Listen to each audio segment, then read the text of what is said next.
Hello, hello. I hope everyone's doing well. It's Wednesday night. Oh man, I'm not doing well. I hope everyone's doing well. It's Wednesday night. Awesome. One day I will figure out these cameras. Yay. Hello, hello. It's Wednesday and we're dressing like cowboys here in the House of Sewing. Hello, Dixie Doodle, Pam, Skits Crasher. How are you doing? Rah, rah, happy Wednesday. Awesome, awesome. There's all kinds of things that I have planned for this evening, but I've been cleaning my middle bedroom, getting rid of a lot of things, donating a ton of stuff. And I found a few things, a couple of things that are forgotten. I recently purchased a Brother XL 3010, which is right here. I'm going to show it off, but I'm not necessarily going to be sewing with it. Depends. It depends. But this machine is absolutely beautiful. And when I was cleaning it up, I was able to like there was still covering plastic on it, so this really cleaned up well. Yeah, hello, hello. I hope everybody's doing well this evening. Really quickly, this program is for entertainment purposes only, and this content is not intended to malign any religion, race, company, individual, or wigs. All opinions expressed by my so-called life and program participants are solely their personal view and do not reflect the opinion of every human being on planet Earth. And I hope everybody has a great evening here in the House of Sewing. I'll go back to the cowboy cam. I was going through my closet and I found quite a few lost projects. I found when I was talking about the tourist serape that I put a head hole in, I saw it and you know what? I'm going to do some justice by that this evening. It was one of my first projects on my new Godless Sewing channel back then. And now it's and now it's something that needs to be fixed. Awesome, awesome. Hello, Skids Enjoy. Oh, now I'm craving a turkey avocado. Awesome, awesome. Also, while I was digging through my closet, I found something that I forgot that I invented a while ago. I'm not saying I invented it, but back in the I don't know what year it was. It was like 2020, 2021 maybe. But men were wearing male rompers. And there was quite a controversy about it. And I decided to make one. But it's not what you think. I called it a man's onesie, and I'll show it to you. Forgot I made this thing.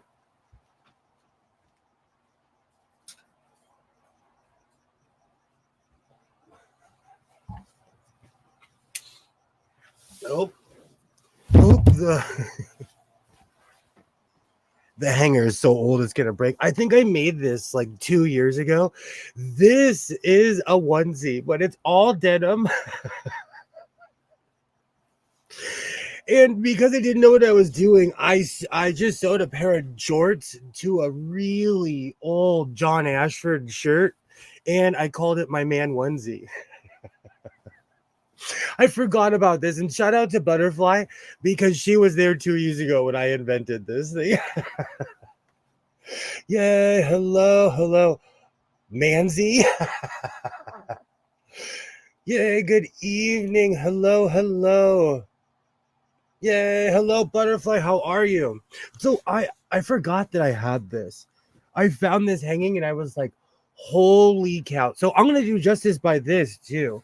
And quite honestly, I wonder if it still fits. Yay, hello. Hello, Joy. How are you? Yeah, great to see you. Great to see you. Canadian tuxedo onesie, but it's shorts. One of the reasons I was willing to sacrifice it is because every time I wore my jorts in public, people were like, really? You're wearing jorts? And I was in my 30s. So I converted my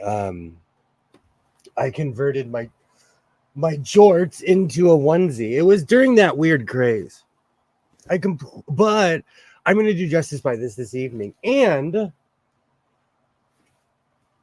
I'm going to pull out a couple of the ponchos that I've made or purchased over the years, but I'm going to make one this evening out of this material.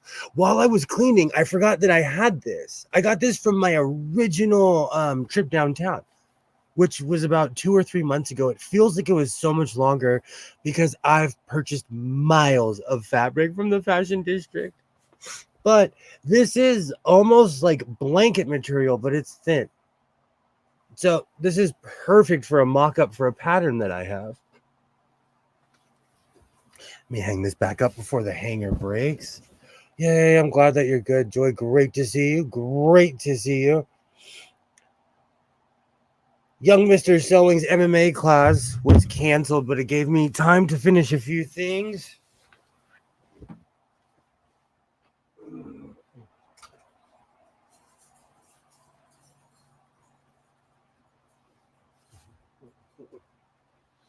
All right. People are really getting sick around here. So the class was canceled for the past 2 days, and I'm glad that the teacher decided, or the whatever they call him, decided to be honest. This I've had for a couple years. I thrifted it a few years ago. And I love this thing. This is just a giant blanket.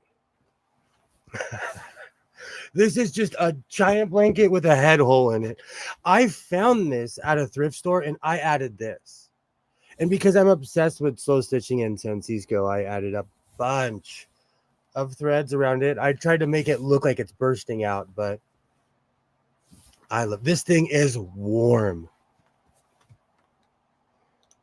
Awesome. We will be here. We will be here. I'll be making quite a few things this evening. Well, attempting to. Oh man, that was dusty. Oh, that was dusty. It's from sitting in my closet. The whole reason that I'm pulling all of this stuff out in the first place looks like a very large buttonhole for a neck hole. It's huge. I go thrifting in a lot of places, and I found that a while ago, and I stood there and I was like, "What is this?" And it literally is a blanket with a head hole. And I'm the one who etched the design on it, but this thing is extremely warm.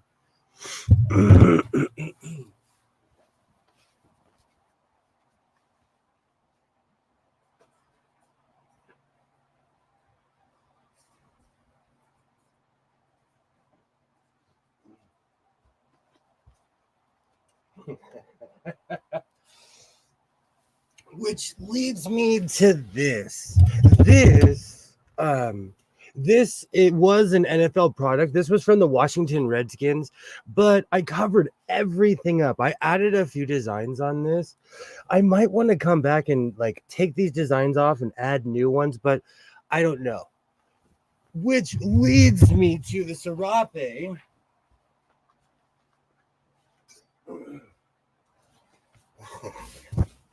So,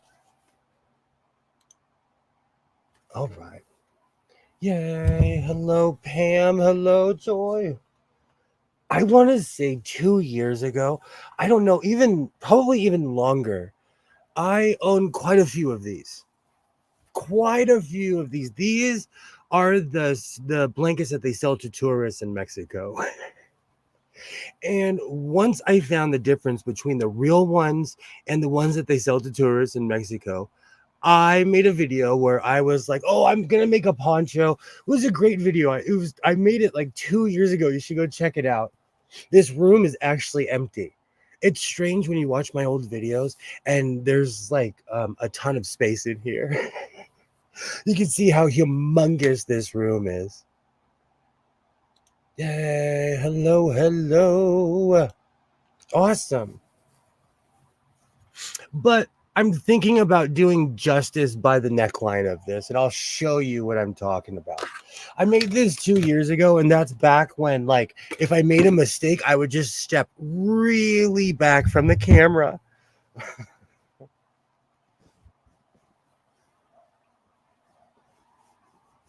Oh, I can already.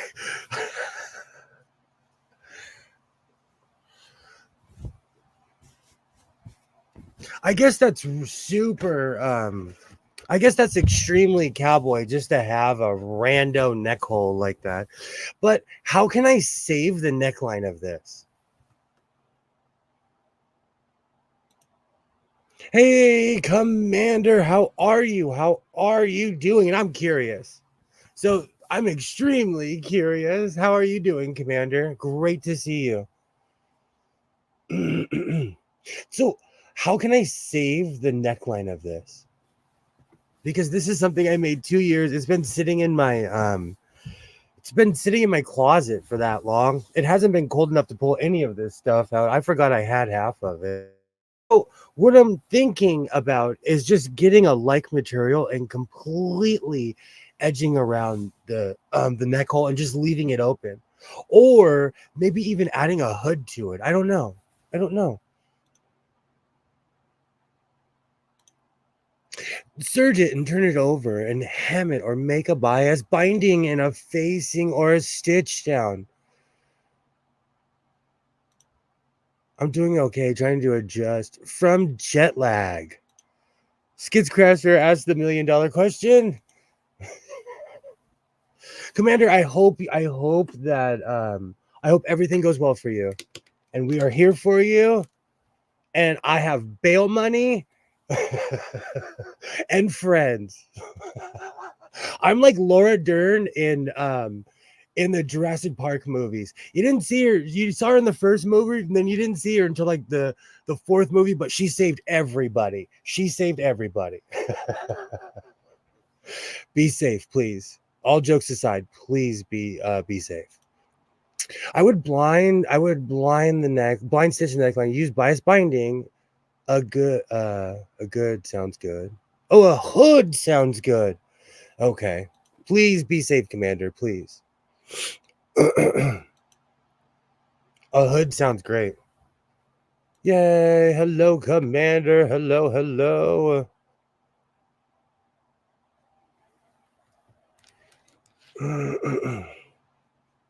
Awesome. So everyone's voting hood. Should I serge it and sew the hood? And that's another thing. Is this material too thin to go through the serger? This is extremely thin. Because I was gonna run it through the serger, or should I just double it over itself and then run it through the serger? That's I can hear you. I can hear you screaming from Canada. No. Okay, so because this is it has a lot of fibers as well. I have to go to the grocery store that has a McDonald's right at the front. That's awesome. That's awesome, Commander. I think I've seen that on TV. I think I may or may not have seen that on TV. It's fine. Maybe try a scrap, see what happens. I just don't want to overwhelm the serger, because this is really like the second I cut it, all the threads start cutting apart. That's how I know, like, because I want to use this for a mock-up, and that's why I chose this, because I made a poncho with it earlier, or more of a sweatshirt with its purple cousin, and it was a chore. It was a chore. Adding a hood solves a neckline. Yes, I would use the serger and add blue fabric. Isn't too thin. Ooh, I like that. I like that idea. I have to get something to eat. Please be safe, Commander. Please be safe. I know you're going to get tired of people saying that, but please be safe. I run through. Oh, okay. Okay. I run through thin fabrics through the serger. It'll be fine. Okay. Okay. That's good to know. And I could just adjust the serger as well.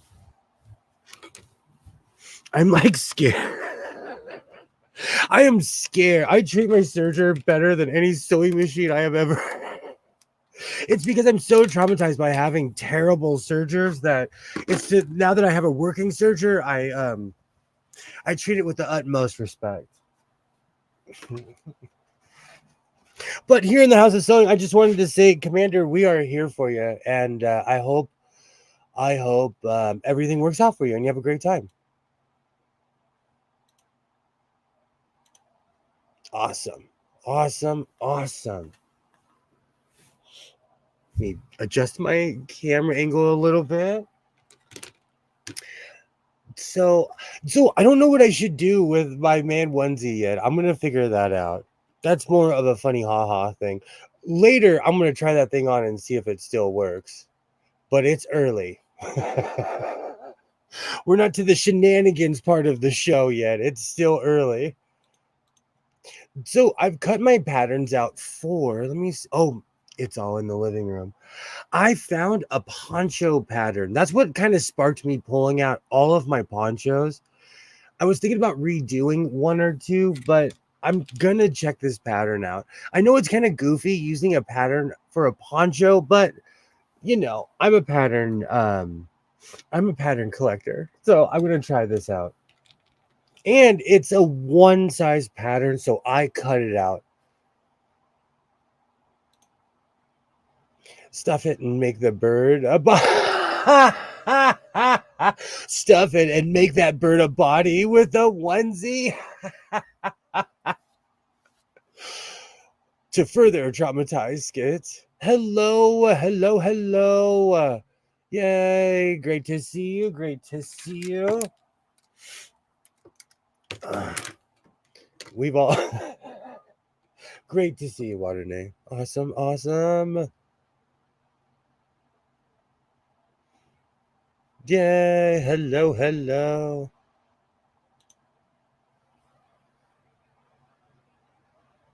Sorry, my neighbors are there has to be like a little kid basketball party or something across the street, because there is like 29 or 10-year-olds across the street. But I do live in a Mormon neighborhood, so that's not abnormal. You could use scrap stinky fabric for the bird stuffing. I still have probably 3 yards of the stinky fabric. And for the record, it's been a few months and the stinky fabric has not acclimated to this room. I had to wrap it in a plastic bag because the stinky fabric lived up to its name. All right, so I'm gonna go grab my pattern. Everything is kind of scattered because I've been cleaning. The real kicker is, let me see if I can move I'm going to move. Okay, so I don't know if you can see. Yeah, you can see. So back there is a door. And back behind this flag is most of my Christmas decorations. So in the next 2 days, I'm going to have to move Master Chief, these 2 tables, my Touch and Sew collection, and there's probably like, I can see 5 sewing machines under those 2 tables. So this is going to be fun. But in the meantime, so this poncho is not the pattern that I have. It's not meant to be as long as these are. Keep in mind, I also cut a blanket. Like, this is huge. And the second I found out that this was like semi worthless, and I'm not saying that it's worthless, but these are mass produced on machines. Oh, right.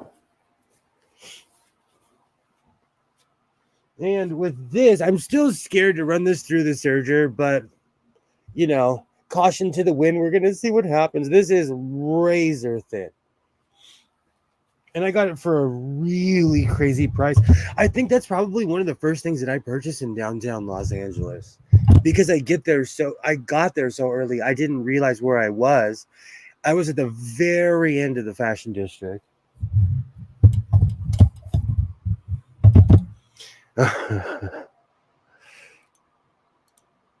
Normally, I don't advocate throwing fabric out, but in this case, it's the strangest thing to me. It's the stinky fabric has become more of a science experiment more than anything else. Fabric, exactly.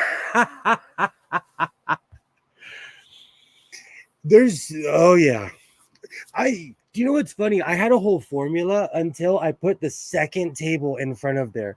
When I put the second table in front of there, I was like, what am I doing? Because I knew a couple months from that point, I would have to go in there and move everything. So he turns the camera to reveal this room is one big sewing machine. There's let's see if you can see. There's the two tables there. I have a Nelco N100 in the corner. I have it's called a Scarborough rotary. It's a sewing machine that I've never it's not that I've never heard of it, is I've looked it up. I can't find anything that matches it. I think someone painted that randomly on it. I bought it at a Goodwill for $20. I have 1, 2, 3, 4 1950 Singer sewing machines, 3 mini sewing machines that I'll show. I have a ton of others. This room's a mess. This room was built by sewing machines. Okay. But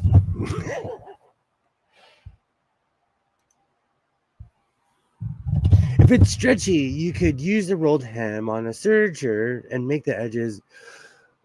Oh, okay. And a partridge in heaven.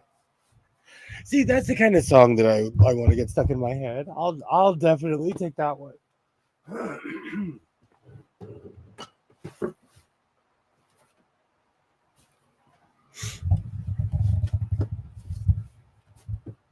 Do you know what's really funny? I'm trying to think. They were not playing Christmas music at one of the Goodwills I went to because they were like, nope, we are not playing Christmas music here.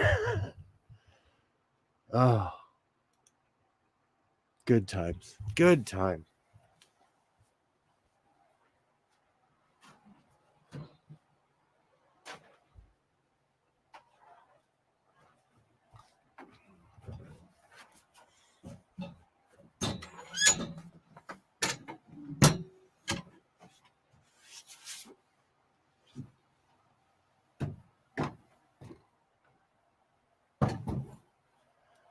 Beautiful.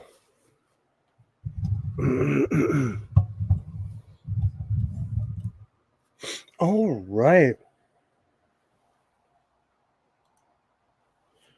Dear Santa, please bring William a new sewing machine chair. I do need to get rid of my Golden Girls chair. I think it's time. I think it's definitely time to get rid of that thing. Do you know what's really funny? I read that as Santa.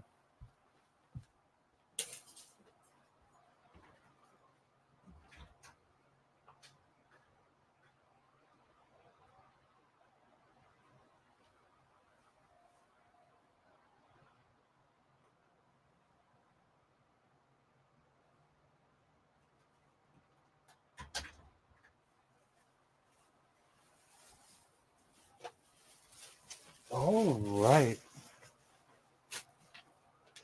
So these patterns are kind of a mess because I had to cut them out.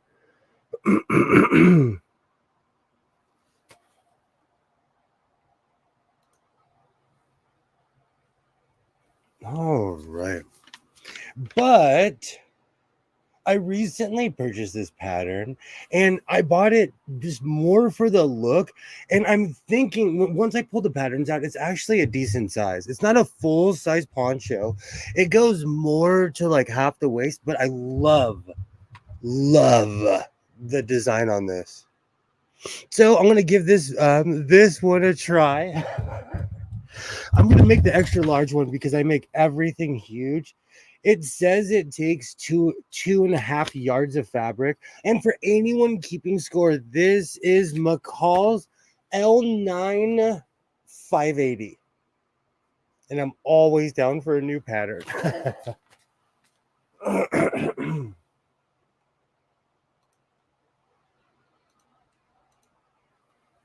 My chair I've had since 1995. Still love it. I just resurfaced it occasionally. I was thinking about doing that with both of these because I have another one that's in my living room. And I like them because they're recliners. I was thinking about putting the other one in my backyard, but we had really strange weather this year, so it's not necessarily something that can hang out outside and not get completely destroyed. But I also love my Golden Girls chairs in this room. But as this room grows, I do need more room for my 6-foot table and my sewing table that I have right here. Awesome.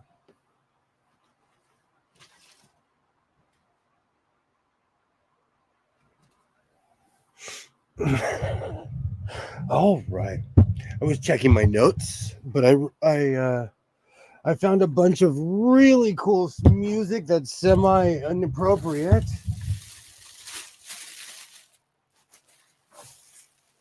I love finding new genres of things, and I just randomly will type in like Australian metal or like, it's always something, and I'm never disappointed. Okay. So this is the back. Okay. I need that piece. I am the person who literally is like, oh, I have leftover pieces from this pattern, but the reality of it is that I'm just not using those pieces. Okay, so that's the back piece. I'm gonna need the collar, and this is the front. Everything else.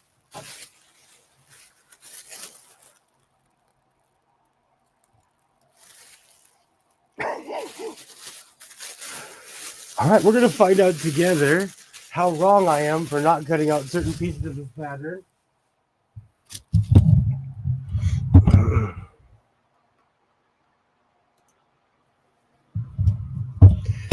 Your stuff is making your sewing space smaller.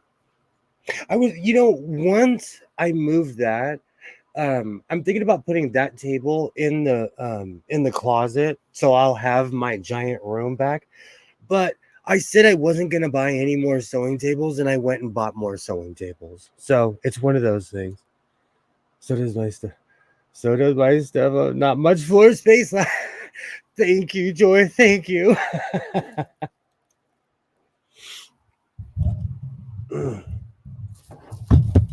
It's the chair that cuts it off more than anything else. Like when I had an office chair in here, I could negotiate, and most times I would just pick it up and put it on the other side because there's room on the other side, but that chair's heavy. I gotta turn my fan off. That chair is extremely heavy.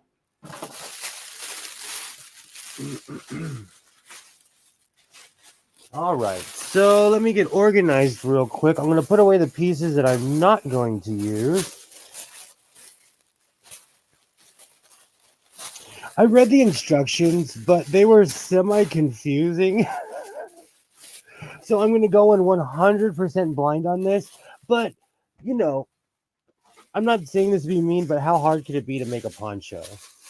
And I've made quite a few before, so if I really mess it up, I'll just go back to my original design.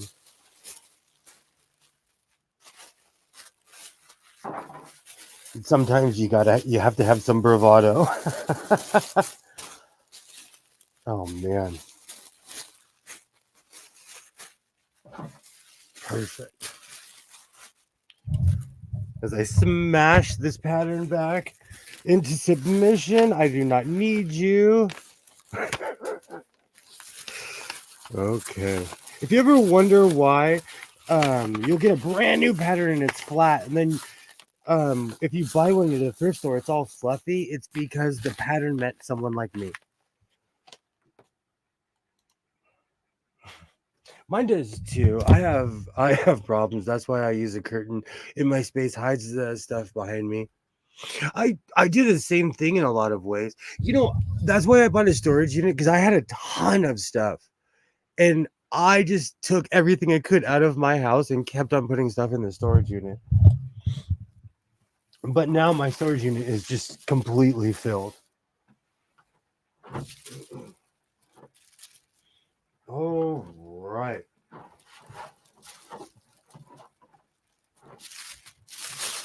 I don't even know what to call this material, but it's I call it blanket material, but it's really thin.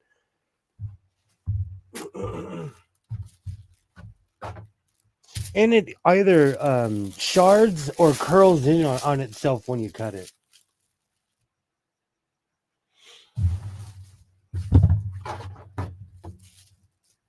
There we go.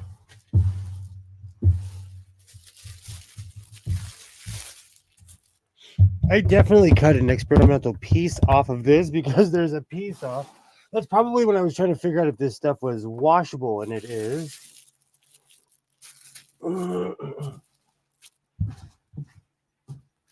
Perfect. Oh, okay. I'll wait for polished and assembled because I have a question to ask the chat. That's something that everyone's gonna say. Of course, you shouldn't wear this, but the jacket. Well, I don't even want to give it away. I'll wait a second. Some sort of kilt. Yes, utilize the fabric. Absolutely. Absolutely. And this is like at the bottom. This stuff was at the bottom of my stash because I forgot I had this. Oh, I gotta change my cowboy hat for a second because I'm dripping on my pattern. This cowboy hat is all buckram. So you end up sweating in this. Oh.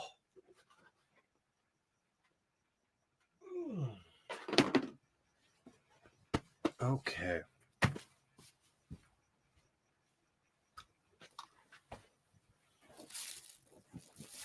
I am actually prepared this time. I love my white cowboy hat, but that thing gets really hot.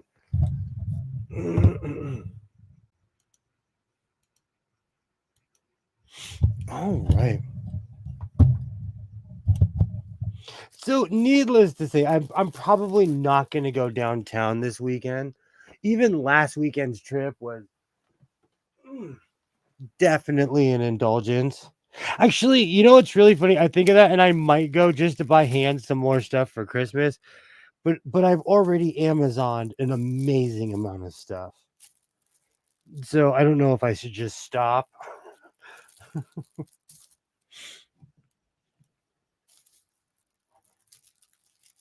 Actually, I might stay home because I have to pull everything out for Christmas. I got brand new Christmas lights. So they're solar Christmas lights. We'll see how they hold up. But it was 70 it was like 78 degrees today. So I think they'll be okay this year.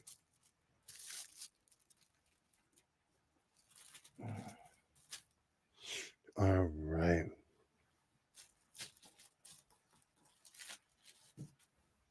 Beautiful. Hans's MMA teacher is really sick, and I hope he doesn't have the plague. But he's been out for a couple of days, so that means he's got something serious.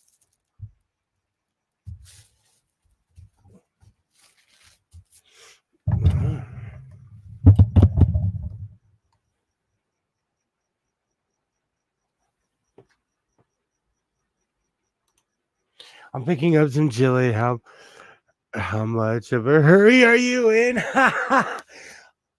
For the record, for the permanent record, I am always in a hurry.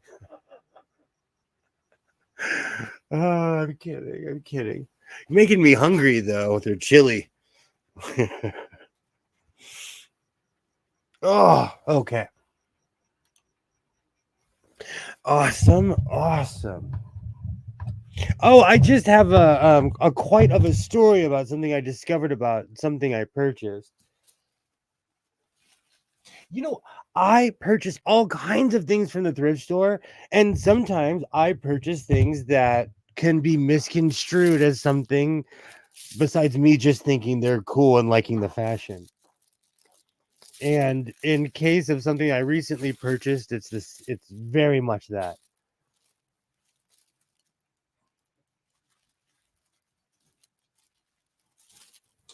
Oh, right. I got to pay attention to this because this material, and that's another thing. I considered it hard to work with, and so I think that's why it went to the bottom of the pile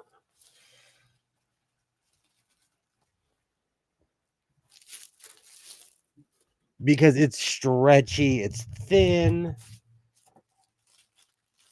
This was literally the first thing I purchased when I went downtown. It was what got my beak wet. But now that I look at it,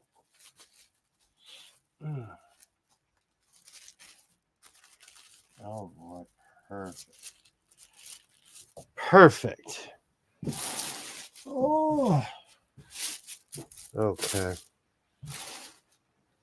Oh man, this stuff cuts horribly now that I remember. Okay. I'm gonna pull that, get my rotary tool, which I think is hidden. It's still here. My internet's slow. I'm afraid to use hotel Wi-Fi. Totally understand. Do you know what's really funny? In Vegas, this happens a lot, but it was more at state line, like on state line between California and Nevada. When I would stay at hotels, I couldn't. All the Wi-Fi was near the front door, so you would have to get your device and make sure it was near the front door because if you went towards the back of the room, you had no signal whatsoever. Vegas is funny that way.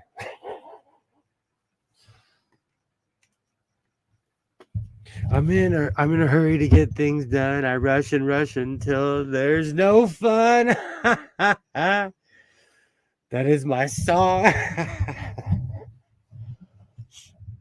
All right, I should slow things down. Let me get my rotary tool. Oh. It's because I drink supercharged coffee before the stream and I'm ready to run laps around the block by the time the stream starts.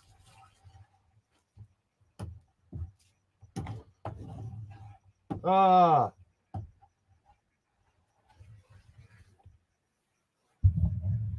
Yeah, this stuff is kind of a nightmare.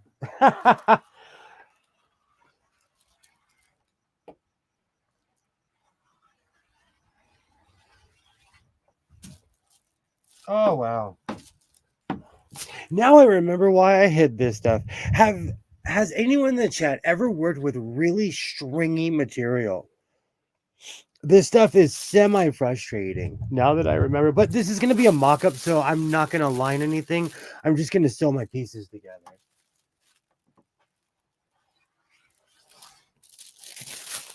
Oh, wow.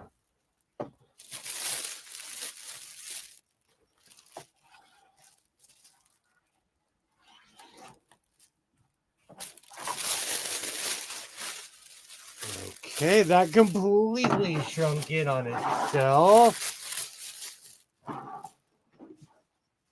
Oh, man.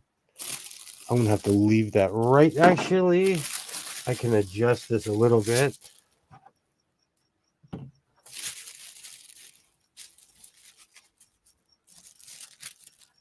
I forgot how stringy this material is and how hard it is to work with, but I'm not going to give up, and I'm going to have, come hell or high water, I'm going to have an ugly mock-up poncho. Okay.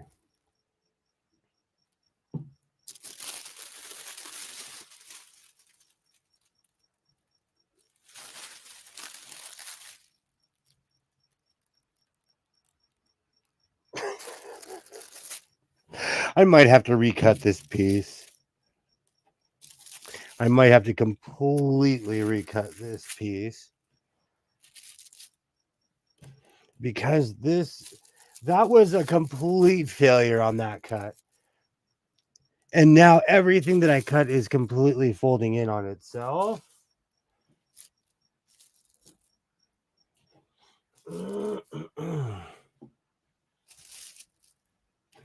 But I have a backup idea because I'm not going to let this stop me. I have a complete backup idea.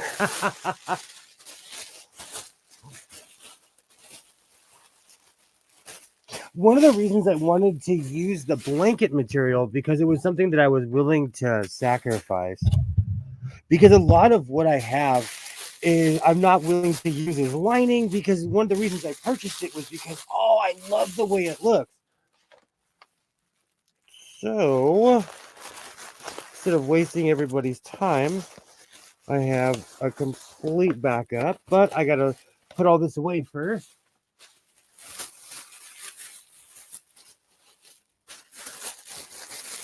Amazon and I are continuing to fight.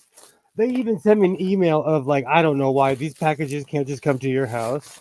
So I'm still waiting on a few things that I've ordered. But honestly, at this point, I've got used to it. It just comes with the territory.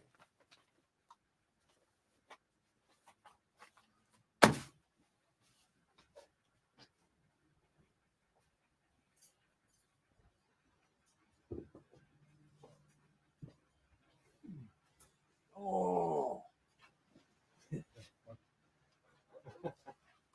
So this is my floating stash of fabric. This probably weighs a good 60 pounds. There's a sweatshirt on there. There's fabric. There's a Walmart bag in here. Oh man. Okay. So as my backup, I'm gonna make a shirt out of this because I love this material. Or should I make it out of the caveman material?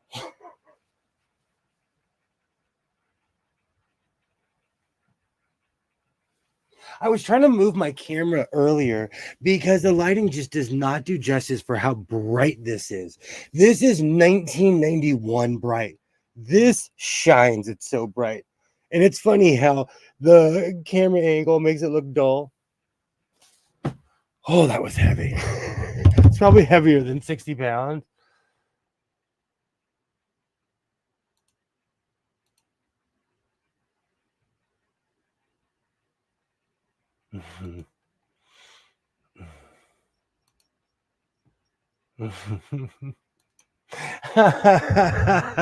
Quite a few more verses to that song. Oh, that's hilarious. Thank you, Pam. Thank you. A little bit louder. A little bit. Oh, awesome. Thank you. Thank you. I'm going to go put this back where it was hidden. But when I can't decide what I'm going to do, I always go to this because this is all the projects that I intend to work on. They live in this tub until I finish them. Oh.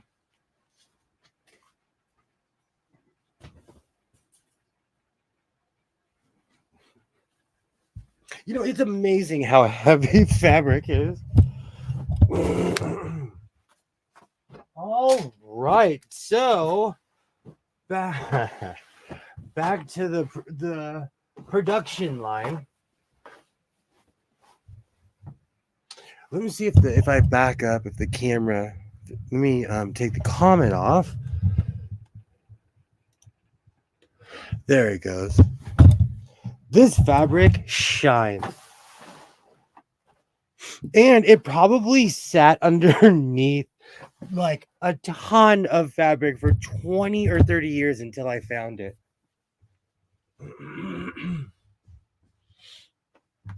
A lot of the stuff that I that I buy from Mr. Modelo. It's been sitting there so long that you can see, depending on the position of where it is in the window, the top of the rolls have sun damage because they've been sitting there for like 20, 30 years not moved, which really trips me which really trips me out. It's one of those things where I like that room has always been there. I probably walked past that place 100 times when I was younger. And now that's like one of my favorite places in Los Angeles. It's hilarious. All right. Perfect. Perfect. So now I'm working with Simplicity S9 158. The poncho was kind of a failure, but that's okay. And it's more or less the material. And I forgot of how stringy that material is and how just of a general mess it is in the first place. I think I'm just gonna either make scarves with it or a wrap with it or something. I don't know. I'm not gonna let that material go to waste. If you have any suggestions for extremely stringy material, please let me know. All right.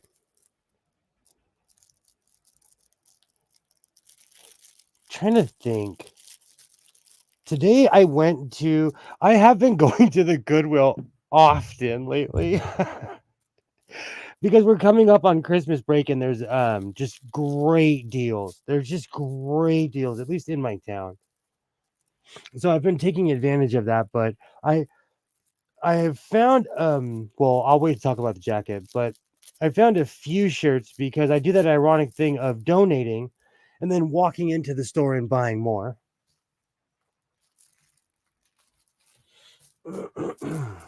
All right, perfect.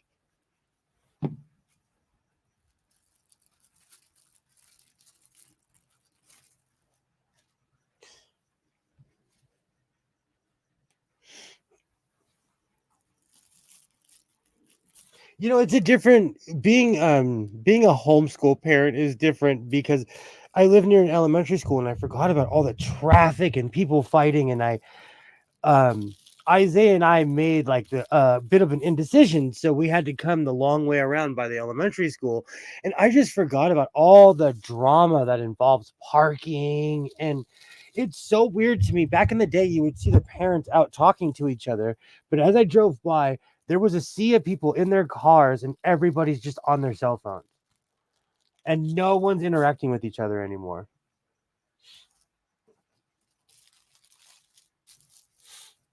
It's just a strange world that we live in. It was like an episode of the Twilight Zone in a lot of ways. All right.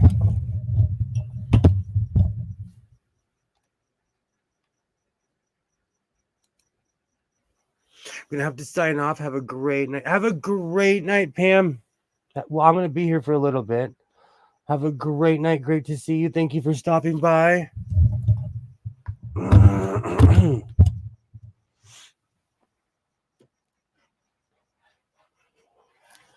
Perfect.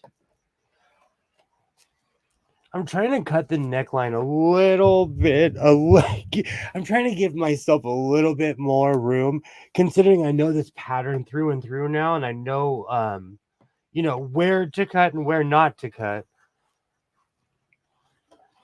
But even when you do something over and over, you'll still make mistakes if you're not paying attention.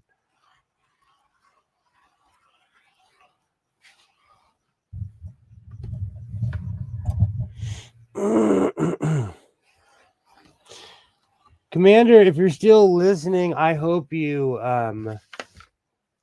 are safe, and I hope you make it back safe.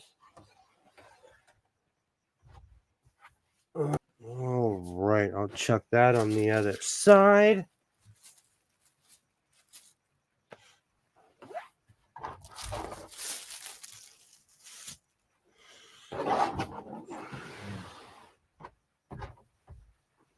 Do you know what's really funny? My town is going out of their way to cover everything in Christmas decorations.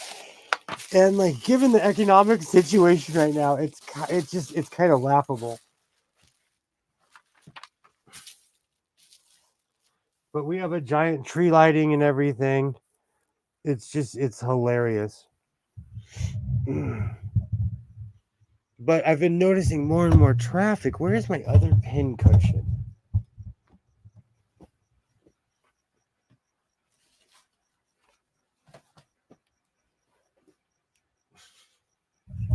Do you know what's funny? I end up hiding things from myself. Why, hello, Waternay. Why, hello, hello.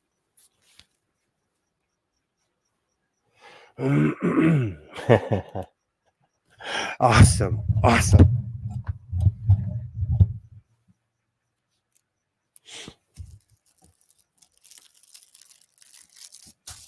You know, I have fallen in love with this pattern because, like I've said from the jump, I have an odd torso. That's one of the reasons I started making my own clothes. And this is perfect for someone like me. Even the pattern, everything. It's my size. And there are a few adjustments that I have had to make, and I am definitely going to pay attention to the arms this time because for some reason, every time I've cut the arms lately, they're longer than what they were originally, and I have no idea what I'm doing. I have not deviated from anything, but I'm having different results, and it's almost hilarious. Where it would be hilarious if I knew what I was doing. But it's still the strangest thing that I cut the arms, and like a month ago they were perfect, and now they're they're extremely long. They're so long it looks like I'm in Zoolander. It's the strangest thing. All right, I'm definitely gonna serge this.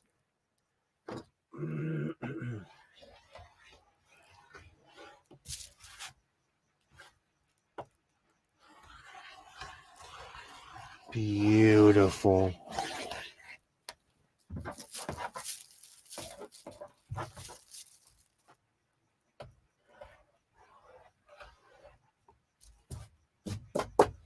I'm one of those people who's kind of a stickler for details because if you do it right the first time, you won't have to come back and do it over and over. So if I see a mistake, I try to fix it immediately. But that doesn't always pan out. Beautiful.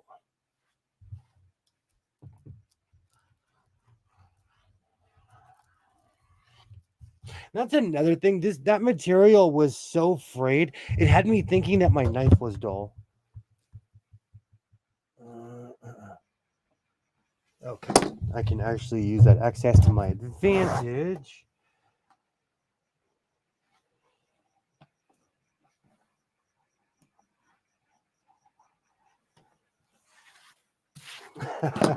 Perfect. Perfect.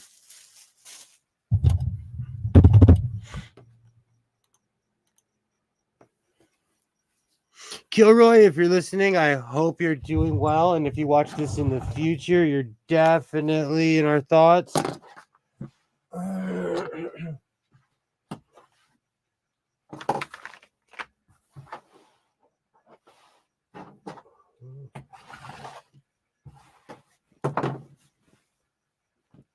have a video out right now about the brother sewing machine that I recently purchased and the jacket that I recently purchased.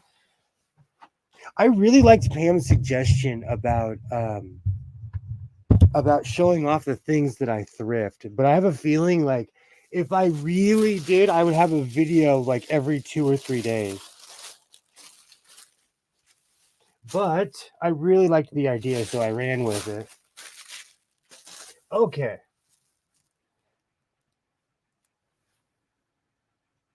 Maybe it's just been this size the whole time and I don't know. I don't know.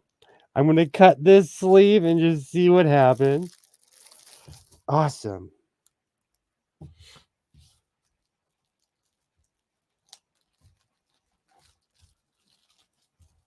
All right.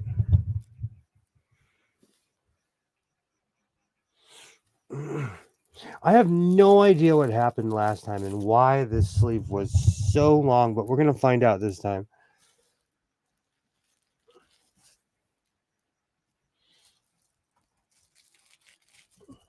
Beautiful.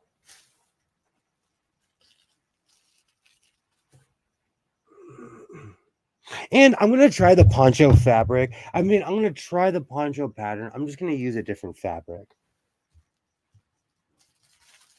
But for the sake of streaming and sewing, because that's what I do, I have projects that I want to do and then projects that I love to do. And this happens to be one that I love to do. So I'll finish this one and then deal with the other projects later.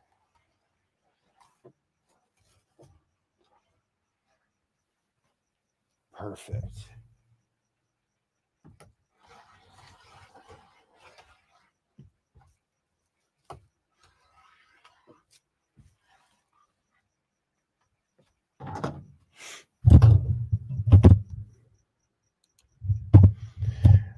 I'm gonna get a little bit more sleep before I head out. Take care of yourself, Commander, and I'll be here for a while. And if not, you can hit me up on Twitter or anything. I'm around if you need me. Awesome, awesome. Absolutely, absolutely. Take care, Commander. Get some sleep. Jet lag is the worst, especially when you want to go and like hang out, but you're exhausted. All right. Clean up a little bit before I start surging.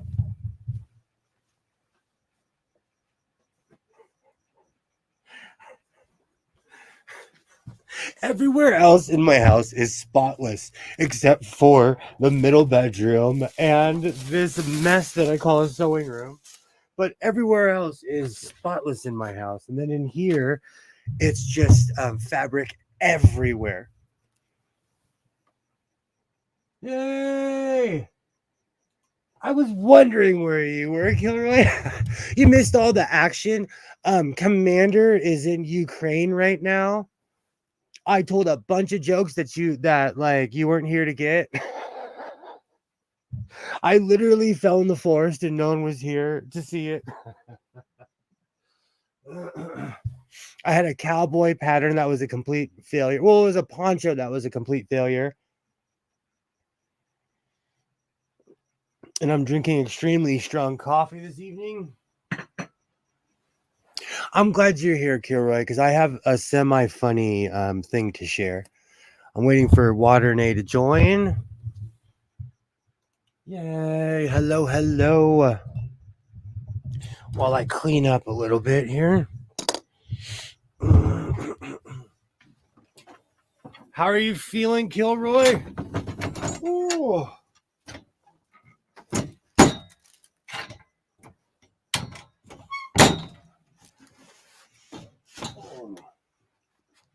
I'm going to bust out the 4-foot table so I can maneuver more in this room.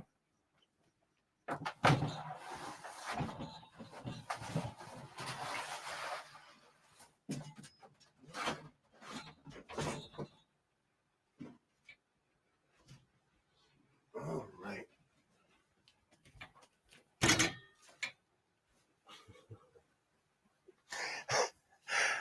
I can't complain about the weather today. It was 77, like 78 degrees today. It's so funny. Our weather now is like 40 something at night and then 70 during the day. It's true desert weather around here. But we've just had the strangest weather lately. Even though this was kind of a failure, I learned that I still cannot work with this extremely stringy material.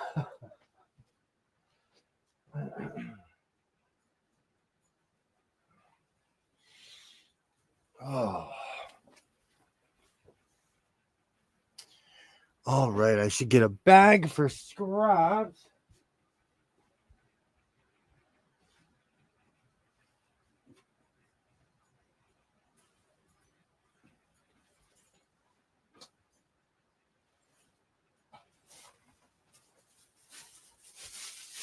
Perfect. I am definitely that person that recycles the Goodwill bag. Definitely. I have miles of scraps. I'm still taking suggestions that are better than my parachute idea. Any suggestions that are better than my parachute idea.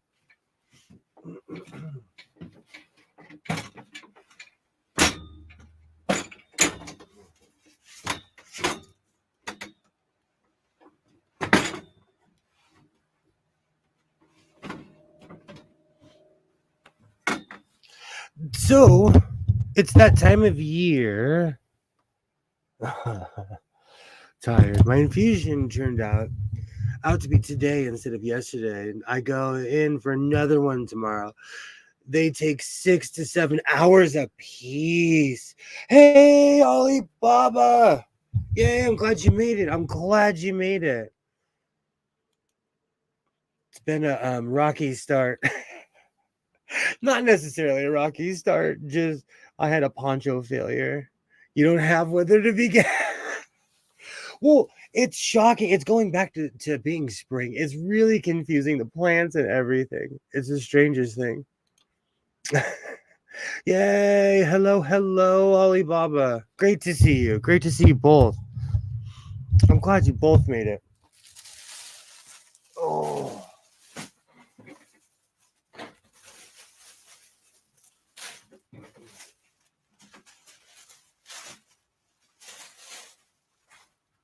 All right, I guess I want to start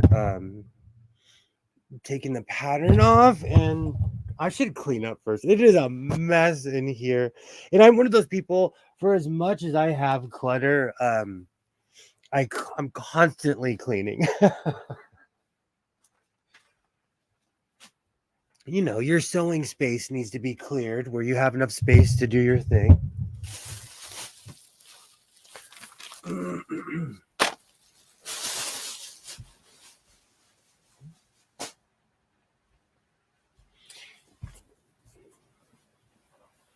Okay.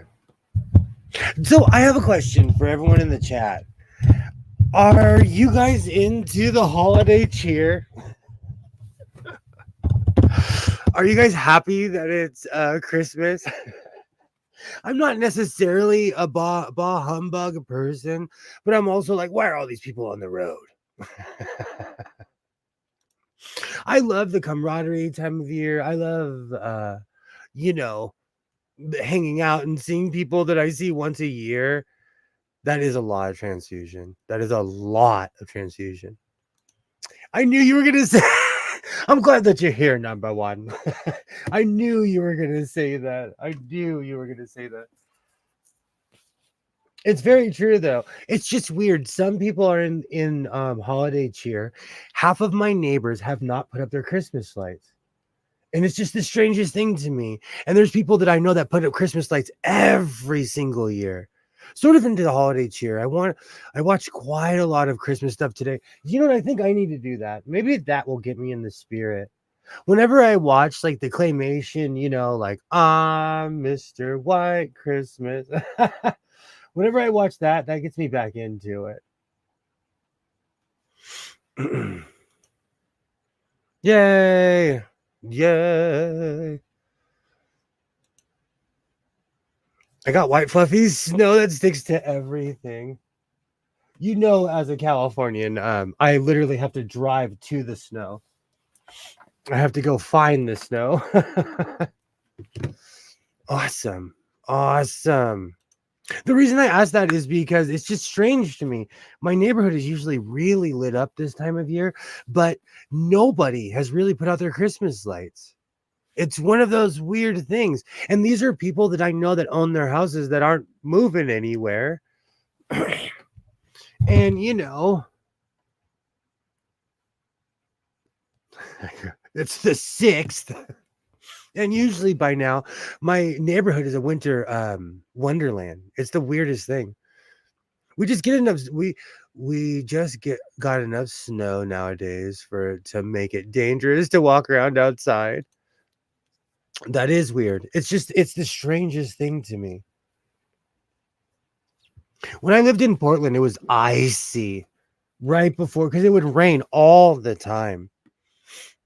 But I'd always wear those shoes for cruise shoes. Those are real, man. Those things work. I will I'll go do a commercial for them. Is it an aging community? Yes. My neighborhood, yes. My neighborhood is it has extreme variance of age. Like actually I was having I was having a conversation with my next door neighbor's daughter. Her mother recently got pneumonia and almost had liver failure, because I wondered why I hadn't seen my neighbor in a while. Like I always say, keep that damn white stuff. So it is obviously not snowing where Joy is. It is obviously not snowing because and it's like summer here. It's like summer all over again here. So I can't even give a weather report because I don't want people to be like, oh, it's that guy's tired of sunshine. Mine's like that. No kids here. We have one house that has a young like Isaiah was the youngest person, but like we have one house that has a elementary school age kid, and that's it. It used to be a lot more houses around here, but the kids are aging out and people are not necessarily moving out of the neighborhood. And people who move in the neighborhood don't always have kids. My whole region is aging. Fewer and fewer jobs. Nobody under retirement age sticks around unless you want a 2-hour commute. I lived in a place and I did that and it was awful. It was awful. I would schlep up and down the 5 freeway and that I would spend about an hour and a half, 2 hours in my car every day.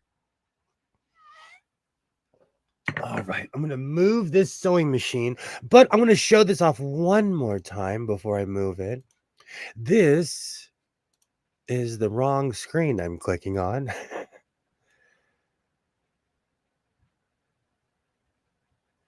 Okay, thank you, StreamYards, for warning me, whatever you just did. Okay, so yesterday I was so stoked when I purchased this because I got it for super sale. Once I cleaned it up, it was like brand new. I took the plastic off. This thing is shiny. It's like brand new, but it also works. It had a heavy click, but like most sewing machines, it just needed a little tender love and care. And I got it going. I'm thinking about in the new year, I'm thinking about selling all of my modern sewing machines. At least the ones that I do not use. Because I've basically brought all of these machines back up to completely working. Like all this needed was a little bit of an adjustment, and it's basically brand new. And I wouldn't even sell it for a crazy price. But what is a decent price? In United States money. And remember, America's crazy. We have inflation.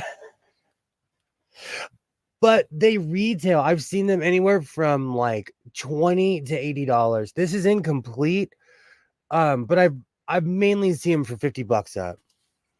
Sell all the little ones and get a good used industrial. I was thinking about doing that as well. I was thinking about getting a jar and like writing Juki on it. And every sewing machine that I sell, I'll put that money in the Juki jar. Because now that I have access to a place where I can purchase said sewing machine, um, you know, but let's be real, it's the cheap ones start at $900.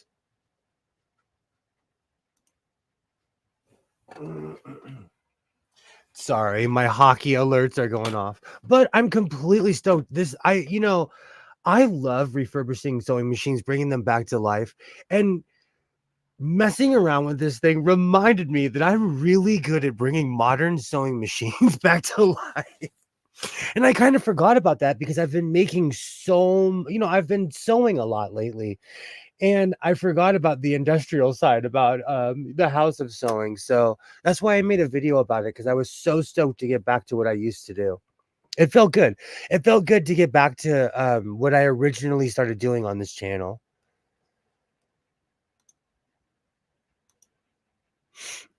So yeah, I'm definitely gonna sell them. I wish I had kept my industrial straight stitch.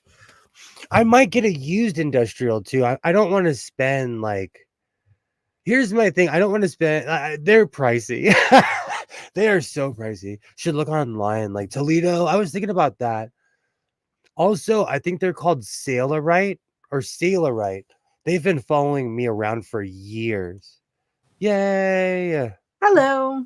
How are you? I'm doing all right. Awesome, awesome. I am officially taking a break for a minute. Have to Oh, say okay. hi. I was getting some things done earlier. Placed an order with the Featherweight shop for their sewing machine polish. Ooh, sounds fancy. I'm waiting for Ollie Baba to tell me Sailorite. Am I saying it wrong? Sailorite? Sailrite? Yeah. Sailrite. They follow me around on Twitter. They follow me around on YouTube.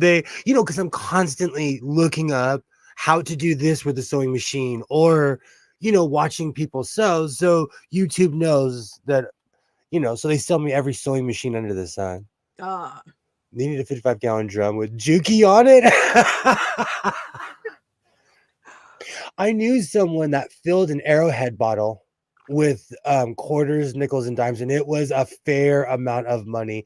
Nothing to wag your finger at. Nothing. My Nikon box, I have a Nikon box that I call my poor box. Filled, it was like $300 or $400 in change, and it's just square box. Yeah, the people who always, who say, I hate change, and like leave it on the counter, they're losing so much money. I work with cash a lot of the time, so I constantly have change, So I put a box right as I walk in from my garage. I'll show it to you. That's a good idea.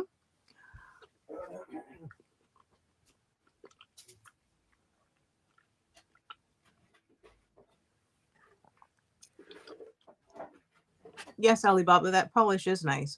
I had some of their old formula, and I liked it so much that when their new one went on sale for the holiday, I thought I should get some.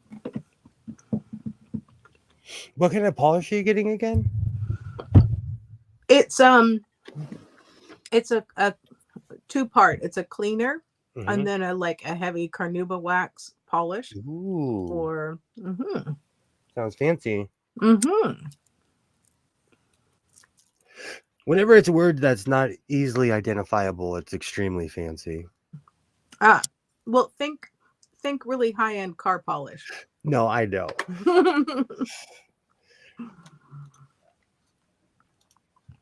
Awesome.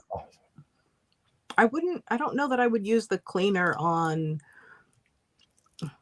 Depends on the condition of the shellac, but other than that, I used it on my Kenmore. What is it? A 42? Kenmore 42? It was really nice. So shiny. The reason why I want the Sailorite is just because they look sexy. And they're constantly, advertisement works. It's there for a reason. A long time ago, you told me it wasn't worth the money, so I just didn't. I probably would have owned one by now. No, I did. Sorry, Alibaba did. Oh. I'm glad I didn't spend all that money for it. I think Alibaba was saying that you should get one used because they're, well made, and why pay full price? This is the really quickly. This is the poor box. It's got Mother Teresa on it. Oh goodness! But my mom still gets the mailers from the church, and I was like, "Hey, can I have this?" And she's like, "Sure." And I was like, "Oh, thank you." Years ago, this has sat in my garage so long, you can see the color has faded. It was pink. and now Oh, it's wow. white. This camera, that's from a Cool Pix from years ago. Oh. I upgraded to a D4 Mm. and then went on from there. I have gallon wine jugs that I use for change. Those suckers are heavy when they're full, but you can get at least a whole cart of groceries. Exactly. And they're full. Yeah, exactly. I knew somebody. I went to Las Vegas one time with somebody, and they were like, all right, help me out. And we went to the bank, and they cashed in half of an Arrowhead bottle, and we had the time of our lives. Wow. Those Titans were good. Why did you get rid of your space? Downsized to a smaller home, had no room. Should have sold to Janome. Ugh. On machines that need extra attention, I use TR3. I like FW shops normally. I don't know about TR3. Is it something I can order on Amazon? Because I do need new oil. Because I have this. Do you know someone? I've told this story a million times, but I'm gonna tell it again. Somebody, if you go back in one of my older videos from a year ago, somebody yelled how angry they were in all caps and said they were unsubscribing because I used WD-40. It was kind of a badge of honor. I'm like, wow, I upset you that much. I'm sorry. I'm Oh, my. sorry. It's because I come from the machinist world where I'm like, oh, this helps everything. It's my version of Windex. If anyone's ever seen my Big Fat Greek Wedding. I mean, it does have a lot of uses. Not ideal for the innards of the machine. I use I, kerosene. yeah, even the old Singer manuals tell you to use kerosene. Like the really old Singer manuals Good to know. for the inside. I would never put WD-40 on like a 140-year-old machine, or I only play crazy on the internet. Even I have lines. It is used on vintage cars to bring back the shine, removes oxidation too. Good to know, Butterfly. Good to know. I clean the Nice. machine with what it needs. Yeah. The letter A manual I have says use kerosene. Well, I actually have a ton of kerosene. That's good to know. I have a ton of kerosene. Now, Oh, go ahead. I got some kerosene. It's like odorless kerosene, Mm-hmm. and I'm wondering if that is close enough, or if whatever they've done to it is going to mess things up. It's like a kerosene equivalent. I think you have to use kerosene because if there's anything else in it, you don't know what it's going to do to the machine parts. But that's the guy who used WD-40. I'm a pirate. I'm coming down from the rope on my ship, like, oh, welcome to the fleet. Hello, pot. I'm kettle. The really old typewriter manuals told you to take the machine completely apart and throw all the pieces in a bucket of gasoline. I'm just talking about the outside. Yeah, exactly. No, odorless is not right. It has extras that cloud and leaves a mess sometimes. Yes, it has to be odorless. So, what do I do with my odorless kerosene? I mean, I'm glad I checked before I used it, but No, me too. I'm literally writing all this down. Because I do. Oh, sorry, go ahead. I was watching Curio by Bespoke Designs, I think, and he used oh, no, I'm misspeaking. I was watching somebody else, and the other person, Curio, used the kerosene, but the other person used diesel, brushed on some diesel. I use clean kerosene and crud cutter. I still need to get some crud cutter. It's been years, Butterfly. I need to get some of that stuff. You guys have been giving me really good suggestions, and I'm still like 3-in-1 oil in both hands. Andy Tube did a test though, and even diluted the crud cutter did dull the finish a little bit. I rubbed something off of a priceless sewing. I used Gojo on a sewing machine. Mm, that only works if the shellac is perfect. Oh no, Amazon, you don't want to know my Amazon's asking me to do a survey. Oh no, you do not want to know you do not want to know how I feel about you. Use oil use odorless in the kerosene heater and stuff like that. Pure kerosene is what you should use. It's sometimes hard to find. I know a guy who owns an industrial shop. Gojo we'll take some shellac off. Mm-hmm. No crud cutter. No, I know that. I know butterfly. But Mm. from years ago when you said that, I want to buy some. But I keep on forgetting. I should Amazon some right now. Then they're gonna ask me how I feel. Yeah, crud cutter's a good degreaser for the inside stuff if you take it off. Take it away from the machine. Oh, that's so funny. No, I need this pep talk. I need this pep talk every once in a while because I'm getting back into the completely refurbishing sewing machine game. And I'm Mm. I don't like making plans, but I'm gonna be selling off some of my newer sewing machines in the next year. Oh, wow. To buy more sewing machines. I'm not saying it's not for world domination, but it's Now, just to further my world domination. when you say newer, do you mean your 1970s touch and sews? One step at a time. One baby steps. I'm going like that. You're trying to get me to run. I'm taking steps. I'm peeking my head out the I was just confirming. oh, touch and go. I could shock somebody though. I would have one heck of a garage sale. They would be Mm. like, these are all the touch and sews. Somebody, I would become a meme. No one would buy them. It would just be me standing out there with my touch and sews. I would literally become a meme that day. That's hilarious. Even though I've said I've seen people take my pictures, I probably already am a meme. So you never know. Oh my gosh. It's been a while. I'm taking a bit of a break. I'm going to finish my shirt in a second. Okay. It's just us here. So, What was your mystery thing you wanted to show us? oh, I'm so glad you asked that because I'm drifting off and I'm so glad you asked that. But before, whoops. Yeah, we know your so-called life is sponsored by. So I purchased a jacket. What shirt are you working on? Well, so I was gonna make a poncho, but I decided to use this really stringy material, and it was a complete failure because as I'm cutting it, it's completely coming in on the pattern.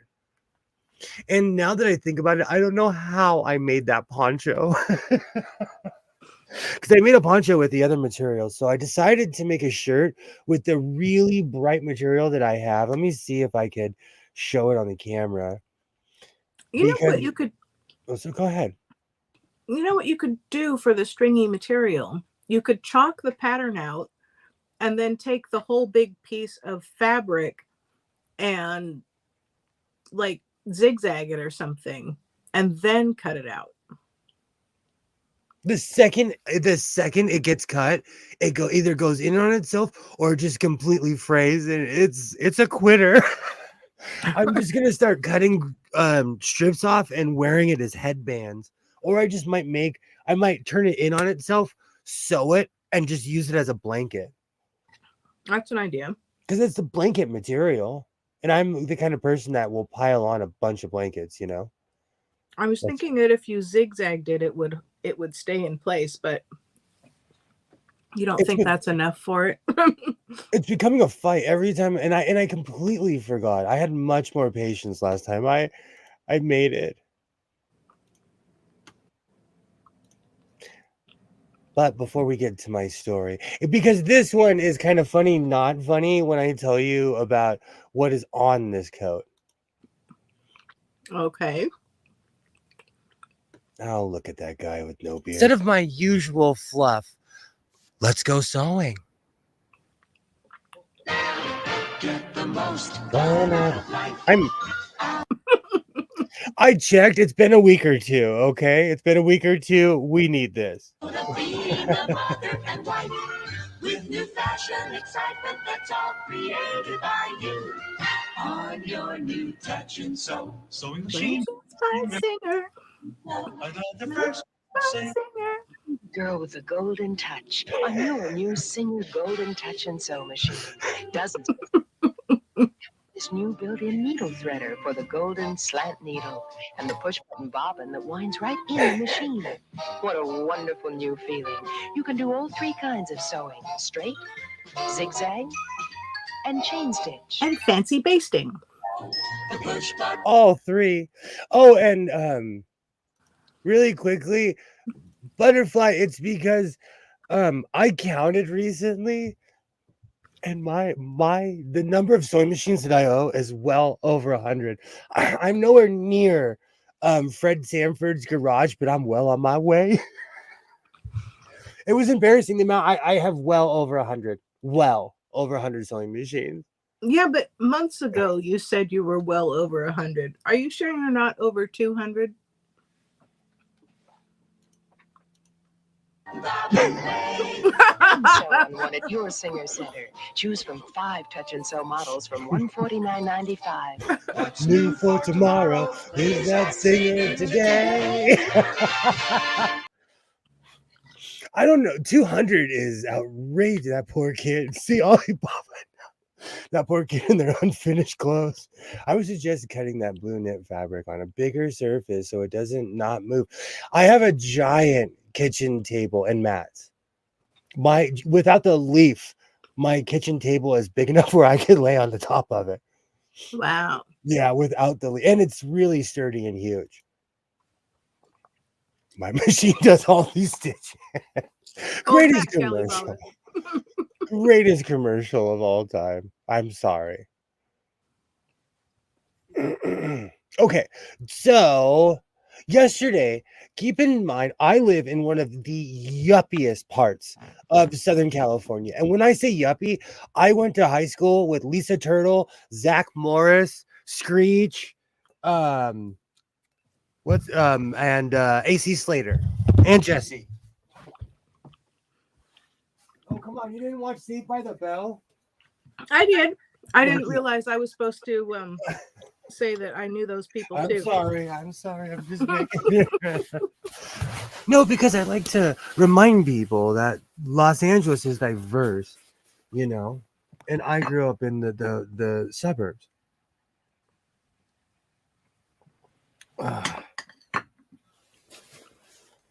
I used to have an Athena. Do you know what's really funny? I have an Athena 2000, does all kinds of stitches. I still only use straight 99% of the time. On most of my machines, I only use 2 or 3, depending on the task. It's very true though, Kilroy. Okay, so I used to have an Athena. I think I don't know. I have to look and see what I have in this room. And my fleet is growing. What's bigger than a fleet? I don't know. Okay, so this coat is beautiful. I bought this yesterday, and I liked it so much that I put it in a video. And while I was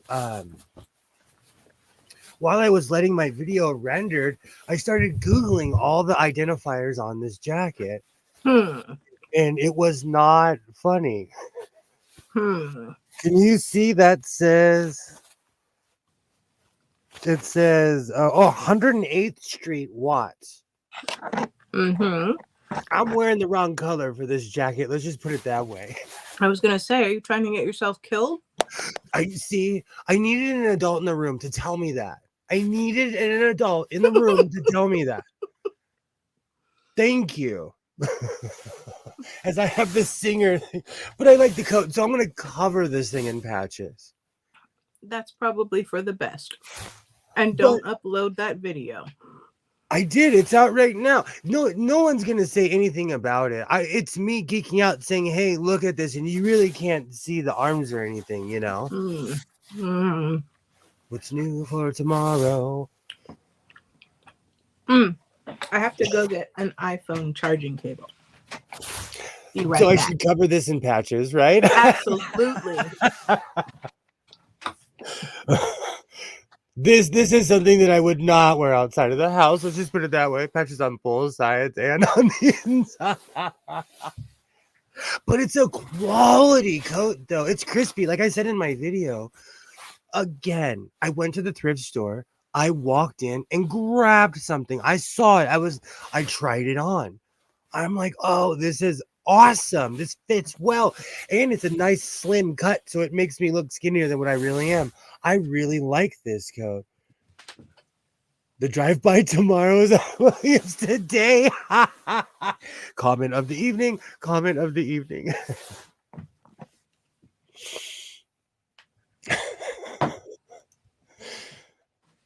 Those that know the jacket would not even need to see those patches up close. You're right. Do you know what's so funny? Because I'm from the suburbs, I watch videos. There's this young man who goes street by street in Los Angeles and tells you, like, don't go here, don't wear this and that. And like, I know better because I'm old. I know way better. The second I Googled it, like, all this stuff popped up and I was like, oh, come on. Come on. Can I get a break ever in the history of ever? Maybe you should edit and re-upload that video. I'm not worried about the video. Because, like, the hardcore people would know that, like, I bought something at the Goodwill. They'll know by my twain. I'm not here to hurt anybody. Oh, now I have Kid and Play stuck in my head. Is that a chance you want to take? But it's way more hardcore than I ever thought it was. Because, I mean, also the front. It's not even the front. It's the side because it has the streets on it. Because some people might be offended that you're wearing, they like, oh, that does not belong to you. Why are you wearing that? But if you really think about it, you should be proud of the person who donated it to my yuppie Goodwill because they're trying to change their life. Or maybe they're not around. Their gangs are not generally all that happy about people departing and changing their lives. What's new for tomorrow is that singer today. So, excuse me. It's a really nice cut. I'm going to cover it in patches.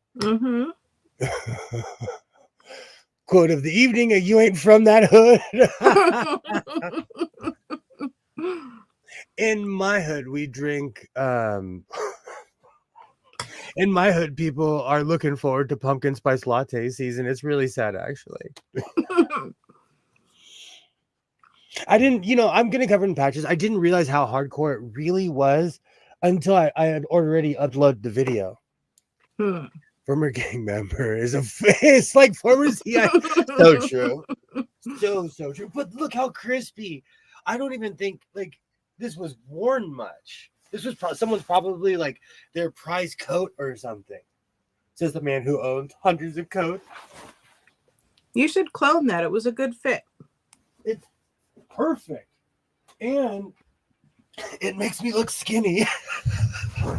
It's cut. I am going to clone it now that you said that because it's cut in all the right places.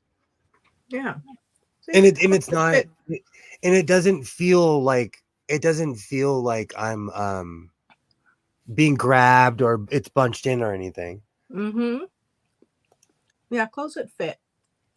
I just wish more people would wear clothes that fit. And that wasn't like a comment at you. That was a comment at the world at large, who buys a large when they really should get a medium, or buys a medium when they really should get a large. That's different. I'm not in denial of my size. I am in denial of the year. I still dress like it's 1994. There's a difference. I wasn't a huge fan of 1994 the first time around. The Walmart shoppers for sure. Absolutely, Joy. I'm still shocked I'm not on that. I still to this day I'm kind of shocked that I'm not on that.